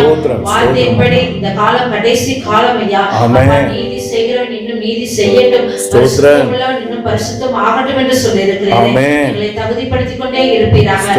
வருகைக்கு எங்களை ஆயத்தப்படுத்தும்படியாக ஒவ்வொரு வாரமும் கொடுக்கிற வார்த்தை பலகையில் எழுதி கொள்ளும்படியாக கர்த்தர் கிருபை செய்யும். நடக்க கிருபை செய்வீராக. கட்டளைகளின் கற்பனைகளை கை கொள்ளும்படியாக கர்த்தர் கிருபை செய்வீராக. யாரை பற்றியும் கோல் சொல்லாதபடிக்கு எங்களை மாற்றுவீராக. எங்களை மாற்றுவீராக. ரகசியங்களை வெளிப்படுத்தாதபடிக்கு ஆவில உண்மையா இருந்து கர்த்தரிடத்தில் ரகசியங்களை வெளிப்படுத்தத்தக்கதாக கிருபை செய்வீராக. வேதத்தை அதிகமாக தியானிக்க உதவி செய்வீராக. இன்னும் பரிசுத்தப்படுத்தி எங்களை ஜெபிக்க கிருபை செய்வீராக. பணிகள் நிறைந்த வாழ்க்கை வாழும்படியாக உதவி செய்யும்படியாக ஜெபிக்கிறோம். நாங்கள் மாத்திரம் அல்ல, யாருக்கெல்லாம் வார்த்தைகளை சொல்லுகிறோமோ எல்லாம் பணிகளினாலே நிரப்பப்பட கர்த்தர் கிருபை செய்வீராக. இந்த வார்த்தை சமட்டி போல அப்பா எங்கள் இருதயத்தில் எழுதிக்கொள்ள கிருபை செய்வீராக. அப்பா கிருபை செய்யுங்க ஐயா, கிருபை செய்யுங்க ஐயா. வாரம் முழுவதும் அந்த வார்த்தையின்படியே நாங்கள் நடக்கிறோமோ என்று பார்க்கத்தக்கதாக கிருபை செய்யுங்க. சுத்தப்படுத்தி தகுதிப்படுத்தி எங்களை வழிநடத்த போற கிருபைக்காய் மக்கள் ஸ்தோத்திரம். அப்பா எல்லாவற்றையும் கரத்துல ஒப்பு கொடுக்கிறோம். அப்பா இந்த ஜெபத்தை கேட்டு எங்களுக்கு பதில் கொடுத்து உம்முடைய நாமத்தை மகிமைப்படுத்த போற கிருபைக்காய் ஸ்தோத்திரம். எல்லாவற்றையும் நான் கரத்துல ஒப்பு கொடுக்கிறோம். நீர் பொறுப்பெடுத்து நடத்தும் மீட்பர் இரட்சகருமாகிய இயேசு கிறிஸ்து நம்முடைய நாமத்தை கேட்கிறோம் பிதாவே. ஆமென். ஆமென். போகும்போது யாக்கோபாக ஓடினேன், திரும்பும்போது இஸ்ரவேலாக திரும்பினேன். போகும்போது யாக்கோபாக ஓடினேன், திரும்பும்போது இஸ்ரவேலாக திரும்பினேன். பாதை முழுவதும் சூழ்ச்சிகள் இருந்தும் கிருபைக்கிறதல்ல, அவர் உண்மை என்னை சூழ்ந்ததால சற்றும் சரிக்கல. பாதை முழுவதும் சூழ்ச்சிகள் இருந்தும் கிருபை விலகல, அவர் உண்மை என்னை சூழ்ந்ததால சற்றும் சரிக்கல. உண்மை அது அவனாக, உண்மை அவர் அடையாத, உண்மை அவர் ஆதாரம் சேனைகளின் கர்த்தர். உண்மை அது அவனாக, உண்மை அவர் அடையாத, உண்மை அவர் ஆதாரம் சேனைகளின் கர்த்தர். சேனைகளின் கர்த்தர் அவரது நாமம். உண்மை உள்ளவர் என்பது அவர் அடையாளம். சேனைகளின் கர்த்தர் அவரது நாமம். உண்மை உள்ளவர் என்பது அவர் அடையாளம். அவர் சொல்லும் போது எப்படி நடக்கும் யாருக்கும் தெரியாது, அவர் செய்த பின்பு எப்படி நடந்தது யாருக்கு புரியாது. அவர் சொல்லும் போது எப்படி நடக்கும் யாருக்கும் தெரியாது, அவர் செய்த பின்பு எப்படி நடந்தது எவருக்கு புரியாது. உண்மை அது அவனாக, உண்மை அவர் அடையாத, உண்மை அவர் ஆதாரம் சேனைகளின் கர்த்தர். உண்மை அது அவனாக, உண்மை அவர் அடையாத, உண்மை அவர் ஆதாரம் சேனைகளின் கர்த்தர். அவரை விட்டு ஓடின நாட்கள் ஆயிரம் ஆயிரம், அவர் உண்மை செய்த நன்மைகளோ பல ஆயிரம். அவரை விட்டு ஓடின நாட்கள் ஆயிரம், அவர் உண்மை செய்த நன்மைகளோ பல ஆயிரம். நான் இருப்பதற்கும் இருப்பதற்கும் சம்மதம் கிடையாது, அவர் உண்மை எனக்கு செய்ததை சொல்ல வார்த்தைகள் கிடையாது. நான் இருப்பதற்கும் இருப்பதற்கும் சம்மதம் கிடையாது, அவர் உண்மை எனக்கு செய்ததை சொல்ல வார்த்தைகள் கிடையாது. உண்மை அது அவனாக, உண்மை அவர் அடையாத, உண்மை அவர் ஆதாரம் சேனைகளின் கர்த்தர். உண்மை அது அவனாக, உண்மை அவர் அடையாத, உண்மை அவர் ஆதாரம் சேனைகளின் கர்த்தர். சேனைகளின் கர்த்தர் அவரது நாமம். உண்மையுள்ளவர் என்பது அவர் அடையாளம். சேனைகளின் கர்த்தர் அவரது நாமம். உண்மையுள்ளவர் என்பது அவர் அடையாளம்.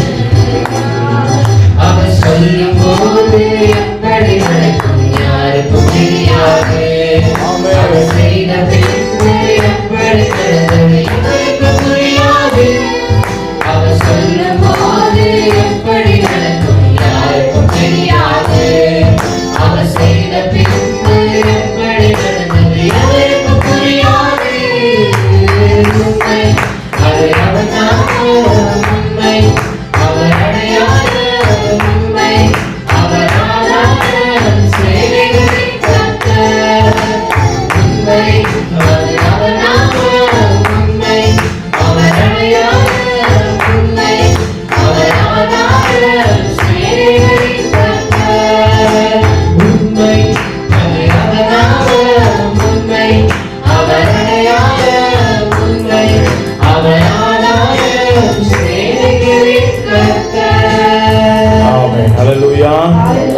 எல்லாரும் சேர்ந்து சொல்லுவோமா?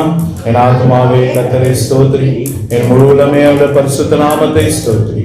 என் ஆத்மாவே கர்த்தரை ஸ்தோத்திரி, கர்த்தர் செய்த சகல உபகாரங்களை மறவாதே. ஆமென், ஆமென். நம்முடைய கர்த்தராகிய இயேசு கிறிஸ்துவுக்கே ஆமென். நம்முடைய கர்த்தராகிய இயேசு கிறிஸ்துவுக்கு எப்பொழுதும் மகிமை உண்டாகட்டும். நம்முடைய கர்த்தராகிய இயேசு கிறிஸ்து நம்மை ஆசீர்வதித்து வழி நடத்துவாராக. ஆமென், ஆமென். அல்லேலூயா. எல்லாருக்கும் ஸ்தோத்திரம். Praise the Lord, praise the Lord, praise the Lord. ஒருவரை ஒரு வாழ்த்துங்கள். ஆமென்.